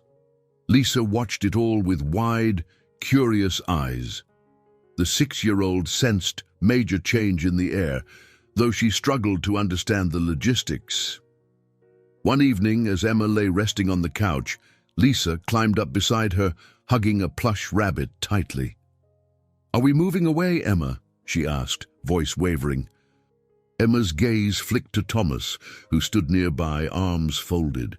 They exchanged a look before Emma answered, "We might have to go to Seattle so I can get better. But your dad and I will make sure you're safe wherever we are." Lisa nodded solemnly. "Will my friends be able to visit me?" The question held a child's innocent practicality. Emma offered a gentle smile. "They can write or call, and maybe one day they can visit too." Lisa seemed to accept that, slipping off the couch to gather her crayons, as though preparing to draw what this new life might look like. Meanwhile, Margaret found Thomas in his home office the next morning, reviewing lease agreements for potential office space in Seattle. "Are you truly doing this?" she asked, her voice laced with concern. Thomas let out a weary breath. I have to. Emma's condition isn't stable, and the local treatments are limited. The Seattle program gives her the best shot. Margaret crossed her arms, her usually calm demeanor visibly ruffled. And the company. Will you try to manage from across the country indefinitely? Thomas nodded. I'll open a satellite branch. Daniel's working on the legal aspects. We'll figure it out. That afternoon, Jennifer Clark cornered him in the corridor of Reynolds Digital. She eyed him with a mixture of disbelief and frustration. You're risking a lot, she said bluntly. Expanding to Seattle so suddenly, that could hurt our bottom line. Thomas held her gaze. It's my decision, Jennifer. Reynolds Digital will manage. We have excellent staff, and I'll still be CEO wherever I am. He expected her to argue further, but she only sighed. Fine. Just don't expect me to pick up the pieces if everything falls apart. He met her gaze steadily. I won't, but thank you for your concern. At home that evening, he found Emma curled up on the couch, studying her medical paperwork. She looked up as he entered, relief flickering across her features. You're sure about uprooting everything? She asked softly. What if something goes wrong in Seattle? Thomas knelt by her side, taking her hands in his. I've already lost one person I loved. I can't stand aside and watch fate decide your future without trying everything. Emma's eyes brimmed with tears. But I don't want to be another heartbreak for you, Thomas. He squeezed her hands gently. I'm more afraid of losing you a second time by not fighting. The honesty in his words hung in the air. They had come too far, resurrecting hope from the rubble of old wounds. Lisa appeared in the doorway, her coloring book tucked under one arm. Daddy? Emma? Could you sign my drawing? She asked, thrusting a bright page their way. On it, she had drawn 3 figures standing beside an outline of a plane, labeled Seattle in bold letters. Thomas and Emma exchanged a tender glance and took turns signing their names at the bottom. After tucking Lisa into bed, Thomas returned to the living room to find Emma gazing at the drawing. I never imagined my life would come to this, she whispered. A second chance with you, a chance at better health, maybe even a future I thought was lost. He eased down beside her, slipping an arm around her shoulders. Sometimes we don't choose the path, he said softly. It chooses us. She rested her head against him, eyes fluttering closed. The hush felt charged, full of unspoken promises. As the city lights blinked beyond the windows, they shared a moment of fragile certainty. Together, they would face whatever came next, willing to risk everything for a chance at love, healing, and a life no longer governed by fear. The move to Seattle happened more quickly than anyone anticipated. Within a month, Thomas had finalized a short-term lease on a modest 2-story house near the experimental treatment center. Gone were the glossy floors and immaculate marble countertops of their Manhattan penthouse. Instead, they now had hardwood creaking under their feet and a little front porch that overlooked a damp, tree-lined street. On the day they arrived, a cool drizzle fell from gray clouds overhead, quintessential Pacific Northwest weather, as the neighbors liked to say. Lisa stood on the porch, gazing at the mossy steps and the towering evergreens in the distance. She looked both curious and anxious, wearing a pink raincoat Thomas had insisted on buying the moment they landed. "Is this our new home now?" she asked Emma, who gave her a comforting nod. "For a while, sweetheart," Emma said softly, trying to sound hopeful. She was still pale from the flight and subsequent medical check-in, but she managed a small smile for Lisa's sake. Inside, the house smelled of fresh paint and lingering humidity. Boxes crowded the living room, and Thomas had already started setting up a makeshift office by the front window. "Not as fancy as Manhattan," he observed, eyeing a squeaky step in the hallway. But there was a warmth here he found oddly reassuring. The cramped kitchen had outdated cabinets, the master bedroom window stuck a bit, and the water pressure in the bathroom was less than ideal. Yet, the place felt like a refuge. The next day, Emma began her evaluations at the cardiac center. Dr. Michael Zhang, a dedicated and soft-spoken man, greeted them with calm confidence. "We'll run a new series of tests," he explained, leading Emma to a row of exam rooms. "This treatment is intensive, but we've seen encouraging results." Thomas nodded, arms crossed protectively, while Lisa lingered close. Emma merely pressed her lips together, attempting to keep her mounting anxiety hidden. That afternoon, the three of them returned to the house, drenched by a sudden downpour that caught them off guard. Lisa giggled at her soggy sneakers, making jokes about Seattle's never-ending rain. Emma laughed, though the sound was tinged with nervous energy. In the hallway, Thomas carefully hung their dripping coats, thinking how even the smallest tasks had taken on a new weight. New city, new doctors, new fears. As days turned into a week, Emma's medical routine intensified. Early morning lab draws, midday consultations, late afternoon rest. She often came home looking exhausted, her cheeks hollowed by fatigue. Thomas balanced these logistics with setting up his Seattle satellite branch of Reynolds Digital Marketing. Conference calls with New York happened at odd hours, forcing him to juggle time zones. He'd wake before dawn to check in with Margaret, still loyal as ever, then drive Emma to her appointments, then swing by Lisa's new school. Exhaustion started to show in the shadows under his eyes. Lisa's transition was rocky at first. At her new elementary school, she missed her old classmates and clung to Emma at drop-off. One evening, Emma found the little girl quietly crying in her room. "I want to go home," Lisa whimpered, hugging her stuffed bunny. Emma soothed her as best she could, reminding her this move was about healing, about giving them all a chance at a healthier life. When Lisa asked, "Will you promise not to leave me like Mommy did?" Emma's heart clenched. She wrapped the child in a tight hug, whispering assurances she desperately hoped she could keep. Meanwhile, Thomas tried to maintain an air of control, but the weight of uncertainty pressed on him. The doctors spoke of progress, but also of risks and potential setbacks. Every time Emma seemed extra tired or short of breath, he feared it was a sign of imminent crisis. He began losing himself in logistical details, arranging finances, dealing with the new office, making sure groceries were delivered, anything to create a semblance of order in a life that felt increasingly unpredictable. At night, he found himself standing on the back porch, gazing at the distant silhouette of pine trees. The Seattle rain drummed on the roof, a steady reminder of how far they'd come and how much was at stake.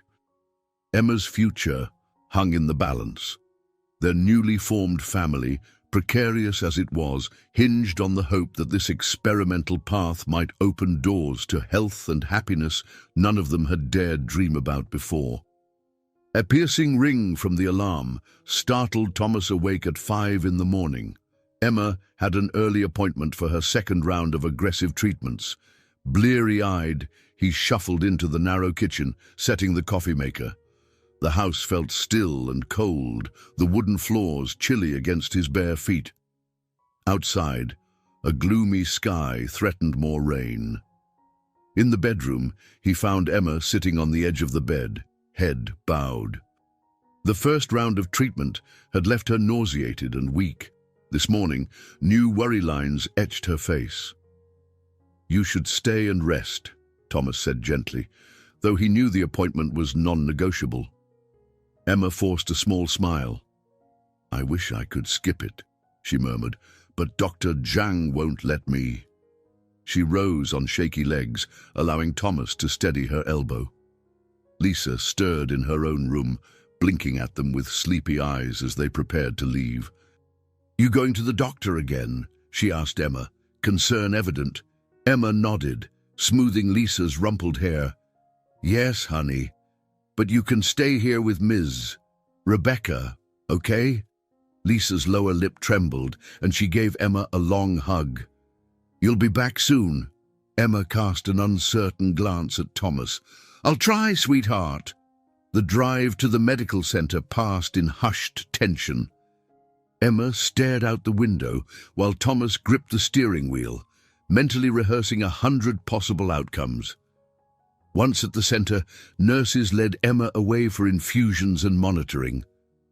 Thomas paced the waiting room, flipping through outdated magazines without absorbing a word. Hours later, Emma emerged from the treatment area, pale and unsteady. A nurse supported her, explaining that side effects might intensify before they eased. Thomas hurried over, wrapping an arm around Emma as they shuffled toward the exit. I'm sorry, Emma whispered, eyes downcast. This is harder than I thought. Thomas swallowed hard, his voice soft. Don't apologize. We'll get through it. At home, Emma collapsed on the sofa, drifting into a restless sleep. Lisa hovered nearby, fear evident in her wide eyes. Is she okay, Daddy? She asked, tugging at his sleeve. Thomas mustered a reassuring tone he didn't fully feel. Yes, sweetie, she's just tired from the medicine. He gently guided Lisa to her room, suggesting she work on a new drawing project to pass the time. Over the following days, the side effects took their toll. Emma's hair began to thin, clumps gathering on her pillow in the morning. She tried to hide it at first, but one evening, Thomas walked into the bathroom to find her staring at her reflection, tears in her eyes as she fingered the shorter patches near her temples. Without a word, Thomas drew her into a hug. Later, they gently shaved her remaining hair, tears slipping down both their faces in a moment of raw vulnerability. Lisa, upon seeing Emma's newly shorn head, asked innocent questions. Did the doctors do that? Emma hesitated, choosing her words carefully. The medicine makes my hair fall out, so it was easier to cut it short. Lisa blinked, then quietly retrieved a pink headband from her dresser, placing it on Emma's head with a solemn smile. Now you still look pretty, she said. Emma's eyes filled with tears, and she kissed Lisa's forehead. Sleep became elusive for Emma. Night brought chills, and she trembled under extra blankets. Thomas found himself more exhausted each day, catching only brief naps between Lisa's needs, Emma's care, and the demands of the Seattle branch. He started skipping meals, his own stress gnawing at him. Rebecca Sullivan, Emma's younger sister, who lived nearby, stepped in when she could, offering to babysit Lisa or help with errands. Yet the burden of Emma's condition weighed heavily on them all. One night, Lisa tiptoed into the living room to find Thomas slumped on the couch, head in his hands. She slid closer, placing a small, warm hand over his. Daddy, it'll be okay, she whispered, face earnest. The childlike reassurance cracked something inside him, and he let himself cry softly. Lisa patted his arm. We have to believe Emma's medicine will make her better, right? Thomas pulled her into a hug, nodding against the top of her head. Even as tears blurred his vision, he felt a renewed sense of determination. No matter how draining the side effects, no matter how strong the fear, this was the path they had chosen. They clung to the slim promise that the suffering might lead to a chance for Emma to live fully, for Lisa to keep the new mother figure she so adored, and for Thomas to love again without the weight of looming tragedy. It started as a secret plan between Thomas and Lisa. They had seen Emma's eyes light up whenever they passed an art supply shop or discussed creative projects. One evening, after Emma had gone to bed early from exhaustion, Thomas found Lisa flipping through the pages of an art magazine Emma had brought from New York. She used to teach at an arts academy, right? Lisa asked, tracing the pictures with a small finger. Thomas nodded. He recalled Emma's dream of having a space to let children explore their creativity. In Manhattan, she'd begun telling Lisa about a vision for an inclusive art studio, a place that could bring joy to kids of all backgrounds. The thought ignited a spark in Thomas's mind. Maybe he could bring a taste of that dream to life here in Seattle, despite the uncertainties. The very next day, after dropping Lisa at school and Emma at her appointment, Thomas took a detour through a row of commercial spaces near their new neighborhood. Most were small, some boarded up, others bustling with local businesses. He found a vacant shop with large windows letting in abundant natural light and for lease signs taped crookedly on the glass. The space was modest, but brimming with potential. Thomas stepped inside, imagining easels and art supplies scattered around, bright murals painted on the walls. Though his rational mind reminded him that Emma was in the throes of treatment, something more powerful, hope, pushed him forward. He snapped photos and jotted down the landlord's number. That evening, Emma lay on the sofa, sipping ginger tea to soothe her nausea. Lisa perched beside her, gently stroking Emma's hand. Thomas hovered in the kitchen, finalizing details on his laptop. When Lisa dozed off, Thomas approached Emma carefully, excitement dancing in his eyes. "I have a surprise. Do you feel up to hearing it?" Emma peered at him, clearly drained but curious. Thomas hesitated, then decided to keep the details hush-hush a bit longer. "Actually, never mind. Rest now. I want it to be perfect before I tell you." Emma smiled thinly. "Are you planning something elaborate?" He offered a wry grin. "Maybe." Over the next week, Thomas balanced Emma's care with discreet visits to the empty storefront, accompanied by a local artist named Carlos Martinez, who was friendly and enthusiastic about transforming the space. Lisa tagged along, painting small wooden signs that read Emma's Art Haven in colorful letters, though Thomas asked her to keep that name top secret. At night, Thomas returned home late, removing flecks of paint from his hands and carefully hiding receipts for canvas drop cloths and chalkboard paint. Emma noticed his tired face, but she attributed it to the demands of work. More than once, he nearly spilled the beans when Emma commented on the unusual stains on his shirts or the faint smell of fresh paint clinging to his hair. As the project took shape, a sense of camaraderie flourished among the small group helping Thomas. Rebecca stopped by with fresh-baked cookies, joking that Thomas was in over his head with glitter and glue guns. Daniel flew in for a weekend to lend moral support, marveling at the transformation of an empty shell into a space alive with color. Finally, the day arrived when Thomas felt ready to show Emma the nearly finished studio.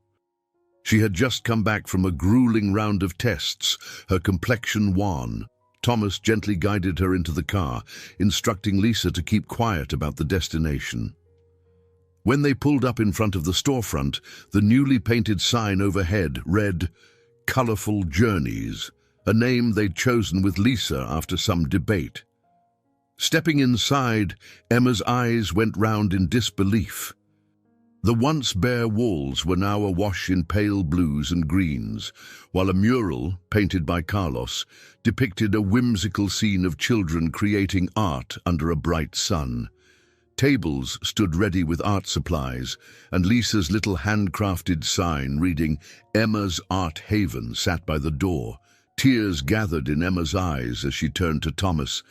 You did this," she whispered. He nodded. "We did it," he said, gesturing to Lisa, who beamed proudly.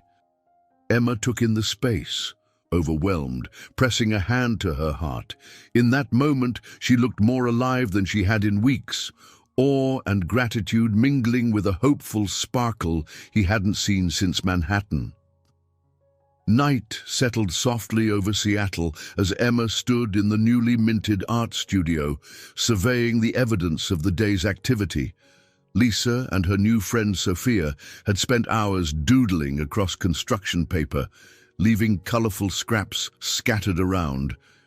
Thomas had just sent the girls home with Rebecca, giving Emma and him a rare moment of quiet. Emma, still weary from treatment, found herself leaning on a stool for support, yet she felt energized by the bright walls and the hum of creative spirit in this space. Thomas approached, gently placing a hand on her back. "You okay?" he asked quietly. She nodded, turning to meet his gaze. "I can't believe you did all this for me," she whispered. He attempted a light laugh, though emotion weighed his voice. "For us, for Lisa, but mostly for you." In the dim studio light, Emma noticed a flicker of anxiety pass over Thomas's features. He glanced at the far corner of the room, where a small table draped in a white cloth held a vase of fresh flowers, peonies, her favorite. She blinked. "Did you set that up?" she asked. Thomas inhaled, raking a hand through his hair. "I thought it might look nice." He took her hand and led her across the room. The shadows cast by the overhead lights danced on the walls, making the studio feel almost ethereal. Once there, she realized a small wooden box lay beside the flowers. Her heart thudded in her chest. Memories cascaded back to their college days, dreams once shared, a life never lived. Thomas turned to her, eyes luminous with unshed tears. "I know we've got a million uncertainties," he began, voice trembling. "Your health, Lisa's adjustment, my work, everything, but I also know that every day without you feels incomplete." He paused, swallowing hard. "Emma, I lost you once before. I won't let that happen again without fighting for what we have." Emma's breath caught as he opened the wooden box, revealing a ring nestled inside. It wasn't the old college ring. They had both outgrown those days. This was something new, a delicate band with a simple diamond, understated yet undeniably beautiful. Her eyes welled with tears. Thomas sank to one knee, his grip on her hand tightening. "Will you marry me? Not just for Lisa's sake, or because of the past, but because I'm in love with the person you are now, no matter what happens next." A quiet sob escaped Emma's throat as she bent toward him. "Thomas," she whispered, brushing tears from her cheeks. I don't want to give you false hope. My health there's no guarantee." He pressed a finger to her lips gently. "There's no guarantee in anything. We love each other. That's all I need to know." Emma found herself nodding through her tears. "Yes," she breathed, her voice trembling. "Of course, yes. I love you." She paused, the weight of her fear surfacing. "Just promise me, if I don't—" He rose, pulling her into his arms before she could finish. "Don't. We face whatever comes together. No regrets." The ring slipped easily onto her finger, and they stood there, cheeks wet, hearts pounding. In that moment, the studio felt like the safest place on earth, full of color, promise, and second chances. Emma pressed her forehead against Thomas's, letting out an unsteady laugh. "I never expected this kind of happiness," she admitted. "Not after everything." Thomas held her close, inhaling the soft scent of her hair. "Maybe that's when it happens," he whispered, "when we least expect it." They lingered, swaying in a silent dance of relief, gratitude, and anticipation. Eventually, Emma giggled through her tears. "Lisa's going to flip when she finds out." Thomas's eyes shone. She already had suspicions. She even tried to give me a speech about not messing it up this time. Emma laughed softly, the sound muffled against his chest. In the golden glow of the overhead lights, they shared a gentle kiss, sealing a promise both knew would be tested by the trials ahead. Outside, rain tapped against the windows, but the quiet warmth of the studio felt like a world unto itself, one they hoped to fill with love, art, and a faith that however precarious life might be, they would face it as one. Emma's condition took a sudden downturn 2 weeks later, just when her spirits were highest. The doctors had noted an erratic heartbeat and increasing weakness, and she had struggled through the latest infusion. Then came the phone call that jolted everyone. a potential donor match for a cardiac transplant, a risky but potentially life-saving procedure, had unexpectedly become available. Dr. Zhang explained the urgency to Thomas and Emma with grave clarity. They had no time to hesitate. A flurry of paperwork and frantic calls ensued. Thomas arranged for Lisa to stay with Rebecca, while Emma was admitted to the surgical ward. The day of the operation arrived in a blur of pale hospital corridors and hushed voices. Thomas paced outside Emma's pre-op room, his heartbeat thundering like a distant drum. Emma lay in a hospital bed, pale and connected to a web of IV lines and monitors. Lisa had come to say goodbye that morning, wearing a brave face. "I made this for you," Lisa had whispered, handing Emma a small paper heart she'd colored pink and gold. "It's magic. You keep it with you, okay?" Emma had clutched it to her chest, tears glistening in her eyes. Now, waiting for the surgical team's signal, Emma forced a shaky smile at Thomas. "I'm scared," she admitted, voice trembling. "Really scared." Thomas gathered her hands in his, leaning close. "Me too," he confessed, the words catching in his throat. "But you're strong, and we have too much left to do. Wedding plans, the art studio, everything you dreamed of." He brushed a kiss on her forehead, wiping away a tear that slipped down her cheek. Minutes later, Dr. Laura Winters, the lead cardiac surgeon, arrived, exuding calm authority. She offered Emma and Thomas a reassuring nod. "I won't pretend this is without risks," Dr. Winters said. "It's a complicated transplant, and Emma's system is weak from treatment. But we'll do our absolute best." Emma turned to Thomas one last time before they wheeled her toward the operating room. "I love you," she whispered, eyes full of fear and determination. Thomas's vision blurred with tears. "I love you," he managed. The doors swung closed behind the gurney, leaving him in sterile silence. For Thomas, the next hours felt like an eternity. Lisa was at home, safe with Rebecca, unaware of the scale of the danger unfolding.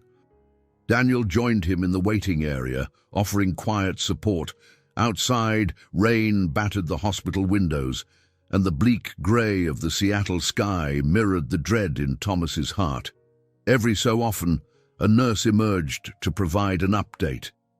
"They've begun the bypass," she'd say, or "so far, vitals are stable." But the tension in Thomas's chest never eased. He paced the corridors, uncertain whether to pray or simply hold his breath.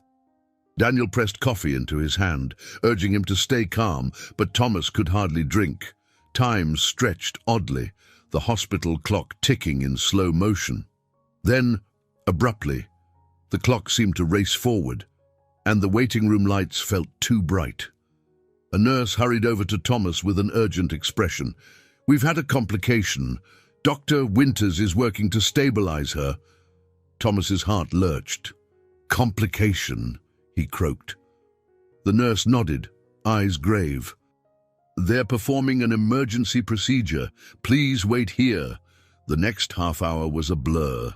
Thomas slumped into a chair, head in his hands, consumed by visions of losing Emma at the very brink of hope.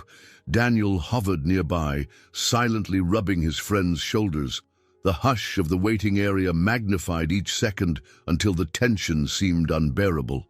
At last, Dr. Winters reappeared, still in her surgical cap and mask, fatigue etched on her features. Thomas practically leapt to his feet. "She's alive," Dr. Winters said gently, pulling down her mask. "It was touch and go for a moment, but the transplant is in place. Now we watch how her body responds." Thomas's knees gave out, relief and exhaustion crashing into him at once. Daniel steadied him over Dr. Winters's shoulder. An orderly wheeled Emma's bed into the ICU, monitors beeping steadily.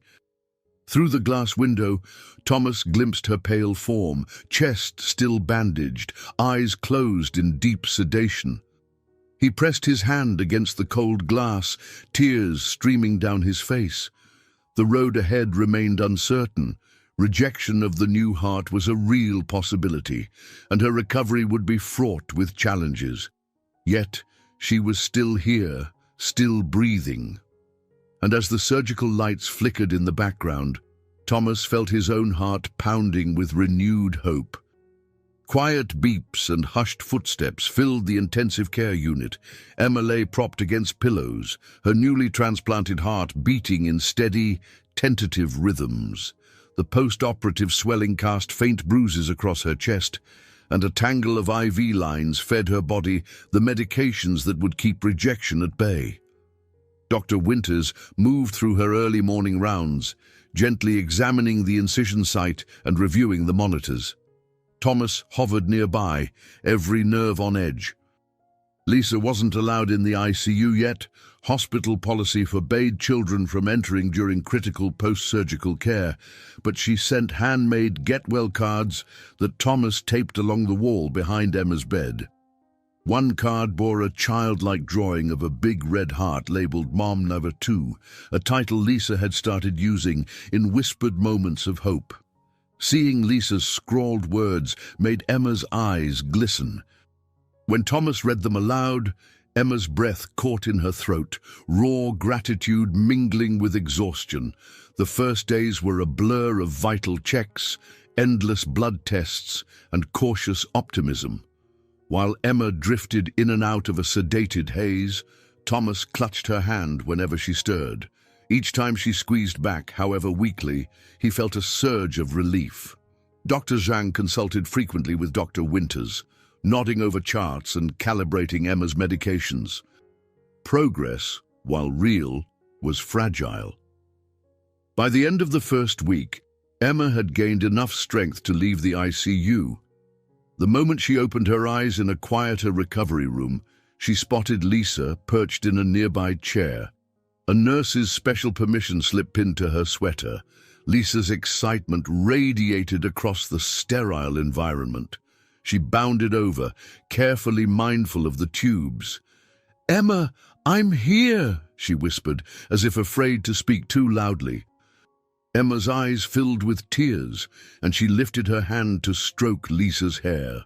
Thomas stood back, letting them have this moment, aware that Emma needed time to process the changes in her body. During gentle walks with the physical therapist, Emma confessed how strange it felt to trust a new heartbeat pulsing in her chest. "Sometimes I'm terrified it'll stop," she admitted to Thomas, voice catching on the words. He squeezed her arm, offering the only reassurance he could. "It won't," he said. "You made it this far."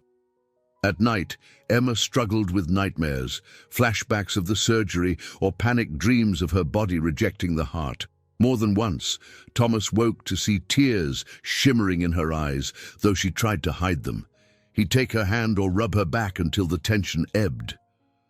"You're safe," he whispered again and again, wishing he could banish her fears as easily as flipping a switch. Meanwhile, Lisa celebrated every small milestone. On the day Emma managed to sit up and eat solid food, Lisa drew a bright mural on the hospital's whiteboard. Colorful balloons, a stick figure family of 3, plus a smiling angel labeled Mommy Patricia.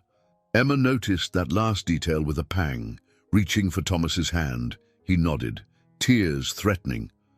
In this quiet hospital room, all their love stories converged, the ones that ended too soon and the ones still unfolding. Emma's medical team remained cautiously optimistic. The new heart was functioning well, her lab work showed promising trends, yet they reminded everyone that recovery would be lengthy. Emma would need daily medications to suppress any hint of rejection and frequent checkups to monitor her condition. "We've cleared a hurdle, Doctor," Winters emphasized, "but there are many more in the road ahead." A few days later, Emma completed her first slow lap around the hospital corridor with minimal support. Lisa tagged along, holding her hand. Thomas trailed behind, ready to assist, though proud tears prickled his eyes. Emma paused at a window overlooking Seattle's skyline, a city that had become their refuge. The rain had stopped, and streaks of late afternoon sunlight broke through the clouds. Emma squeezed Lisa's hand, breathing carefully, feeling her new heartbeat steadier than before. In that moment, despite the tubes, the bruises, and the lingering fatigue, Emma felt more alive than she had in years. She glanced at Thomas and Lisa, the two people who anchored her to this world. Their paths had collided once more, each of them forging a family out of broken pieces. Taking another shaky step, Emma realized that while the future held no guarantees, hope now coursed through her veins, one heartbeat at a time. 2 weeks after leaving the hospital, Emma took a tentative step into the modest Seattle home she shared with Thomas and Lisa. Her legs still trembled slightly from the journey up the short front steps, but the relief of being in a familiar setting washed over her. She exhaled, sinking into an armchair as Thomas dropped her overnight bag in the hallway. Lisa scampered around, proudly displaying a banner she had made. "Welcome home, Emma." Each letter was decorated with colorful confetti glued haphazardly. Emma's eyes misted. "You did all this while I was away?" she asked Lisa, who nodded excitedly. "Daddy helped me tape it up," Lisa exclaimed, leading Emma's gaze to a large poster of encouraging phrases: "Hope," "Family," "We love you," drawn in cheerful marker strokes. Emma smiled, feeling an ache of gratitude swell in her chest. This was the new life they were constructing, piece by piece. Over the following days, she found small changes everywhere. A pillow set on the couch so she could rest, a pile of books about heart transplant recovery on the coffee table, and a fresh tray of her favorite herbal teas in the kitchen. Thomas had even purchased a plush recliner with built-in lumbar support so she wouldn't strain herself. It was overwhelming at times, accepting this level of care. Yet as she settled back into daily routines, Emma realized how tightly she had been holding on to independence out of fear. Maybe, she mused, letting people in wasn't so bad after all. Meanwhile, Lisa adapted quickly to having Emma home. She insisted on reading bedtime stories in Emma's room, gently reminding her to take her pills each evening. Thomas juggled Zoom calls for his East Coast clients, often interrupted by Lisa's urgent whispers. "Daddy, Emma needs help opening the applesauce jar." He would hit mute, offer a patient smile, and dash away. The new pattern of life, controlled chaos, infused with warmth, felt oddly reassuring. Rebecca Sullivan dropped by one afternoon, bringing groceries and a set of newly sewn throw blankets. She teased Emma about her fragile status, but hugged her sister tightly, eyes brimming with relief. "I was so scared when we got that call about the surgery," Rebecca admitted softly. "But you made it through, Em." Emma nodded, glancing at her bandaged chest. "I guess I did." The new heart still raced sometimes, especially when she was emotional, but it beat with a quiet insistence that reminded her how precious every breath was. Thomas and Emma resumed occasional visits to the art studio, though she was under strict orders not to overexert herself. One late afternoon, Emma walked slowly through the studio's main room, running her fingers along the paint-splattered tables. Faint sunlight streamed through the windows, illuminating the murals on the walls. Carlos Martinez, the local artist, was there touching up a section of a whimsical forest scene. He smiled warmly when Emma arrived. "Looks like you're feeling better," he said, stepping aside to let her take in the work. Emma managed to smile, leaning on Thomas for support. "Day by day," she said softly. She paused at a corner filled with half-finished sketches, many drawn by Lisa, her heart clenched in gratitude. "I want to offer free classes for kids here," she told Thomas, her voice quavering with renewed passion. "Art therapy sessions for those who can't afford it. Maybe families who've been through tough medical journeys too." Thomas's eyes shone. He nodded, slipping an arm around her waist. "We can make that happen." At home that evening, she curled up in the recliner, drifting in and out of a light doze. Thomas perched on the floor beside her, laptop open to spreadsheets and business proposals. They spoke quietly about plans to make the studio more than just a private dream. It could become a resource for others who needed hope. Their new foundations were not merely walls and roofs, but shared commitments born from hardship. Emma's gaze settled on the ring she still wore on her finger. Thomas's proposal a promise of a life together. Slowly, they were building a future that honored the past while reaching for something profoundly different. A life where love and purpose thrived alongside the memory of every tear shed along the way. The sound of Lisa's giggles echoed across the small backyard as she chased after Daniel Cooper, who had just arrived from New York, mock protesting that his tie was way too fashionable to get grass stains. The morning sun broke through a rare stretch of clear Seattle sky, illuminating the modest garden behind Thomas and Emma's home. While they hadn't lived in the house long, it felt cozy and welcoming, strung with delicate fairy lights and simple floral arrangements. Emma stood in the living room, heart fluttering. The transplant surgery was just over a month behind her, but Dr. Zhang had cautiously cleared her to partake in mild festivities, so long as she rested frequently, determined to find joy despite lingering fatigue. Emma had agreed to a small, intimate wedding ceremony. Nothing grand, just family and close friends witnessing what felt like a miracle, two lost souls daring to build a life together. Margaret Wilson, having flown from Manhattan, smoothed the skirt of Emma's simple ivory dress. "You look radiant," she said, eyes misty with emotion. Emma self-consciously touched the short hair that had begun to grow back. She wore a delicate silk scarf as a headband, a subtle nod to her ongoing recovery. "Thank you," Emma whispered. "I never thought I'd be here." Margaret offered a gentle squeeze of her hand. Outside, Thomas waited, wearing a tailored grey suit.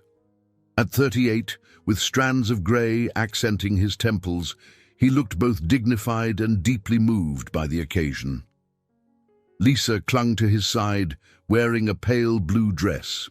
She kept spinning around, making the skirt flare, giggling when Thomas pretended to stumble in awe.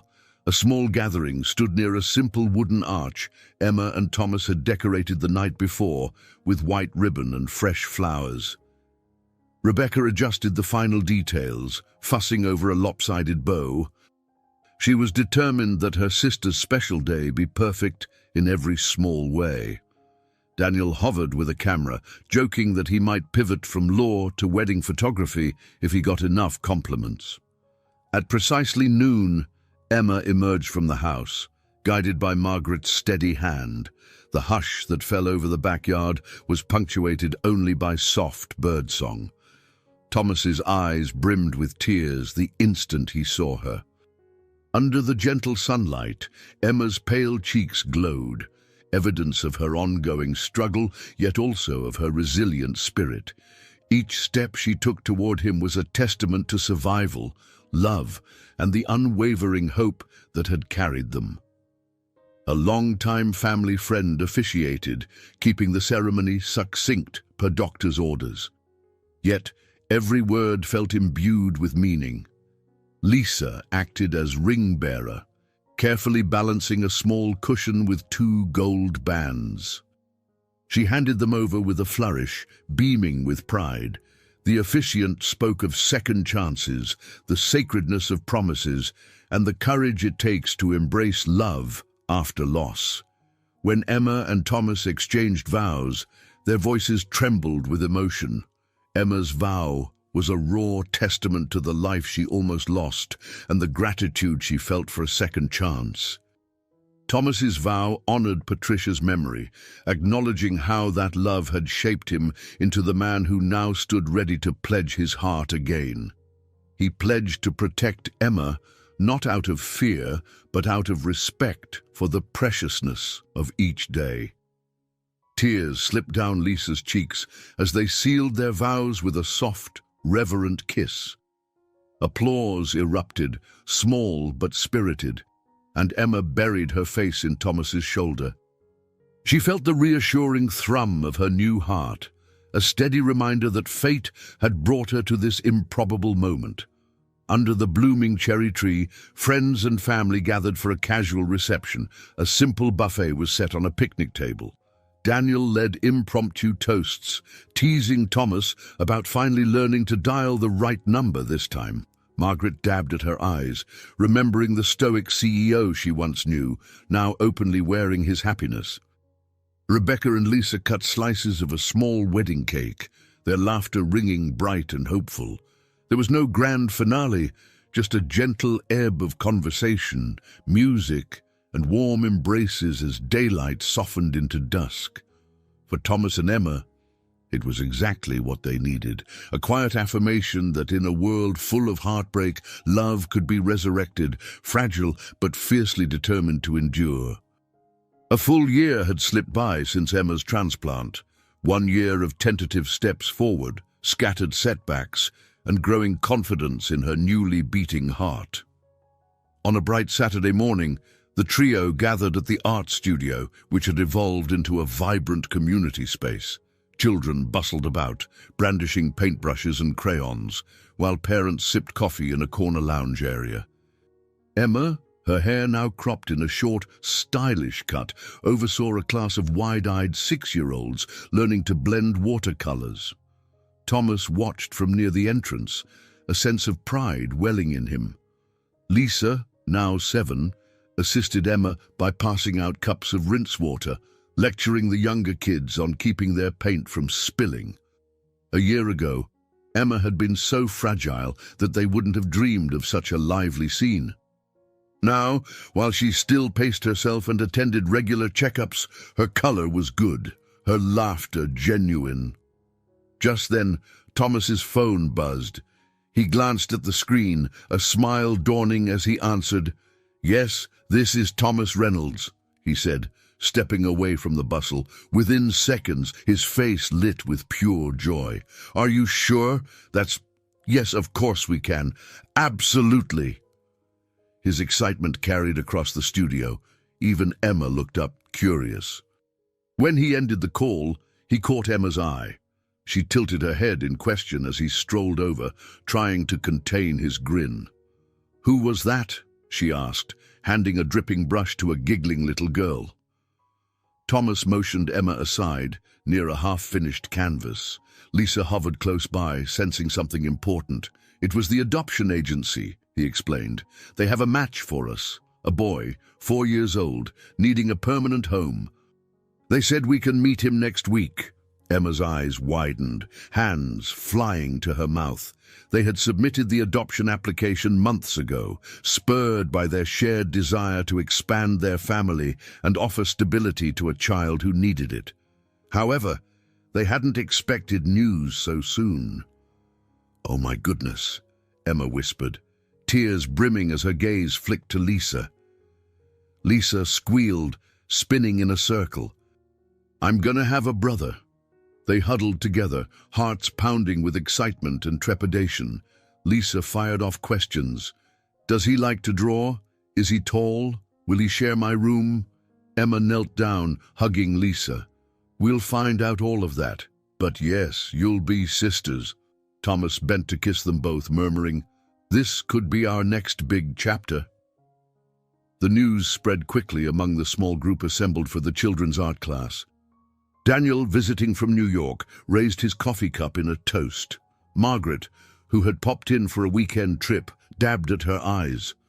The children in Emma's class, oblivious to the exact details, sensed the excitement and cheered just because everyone else was.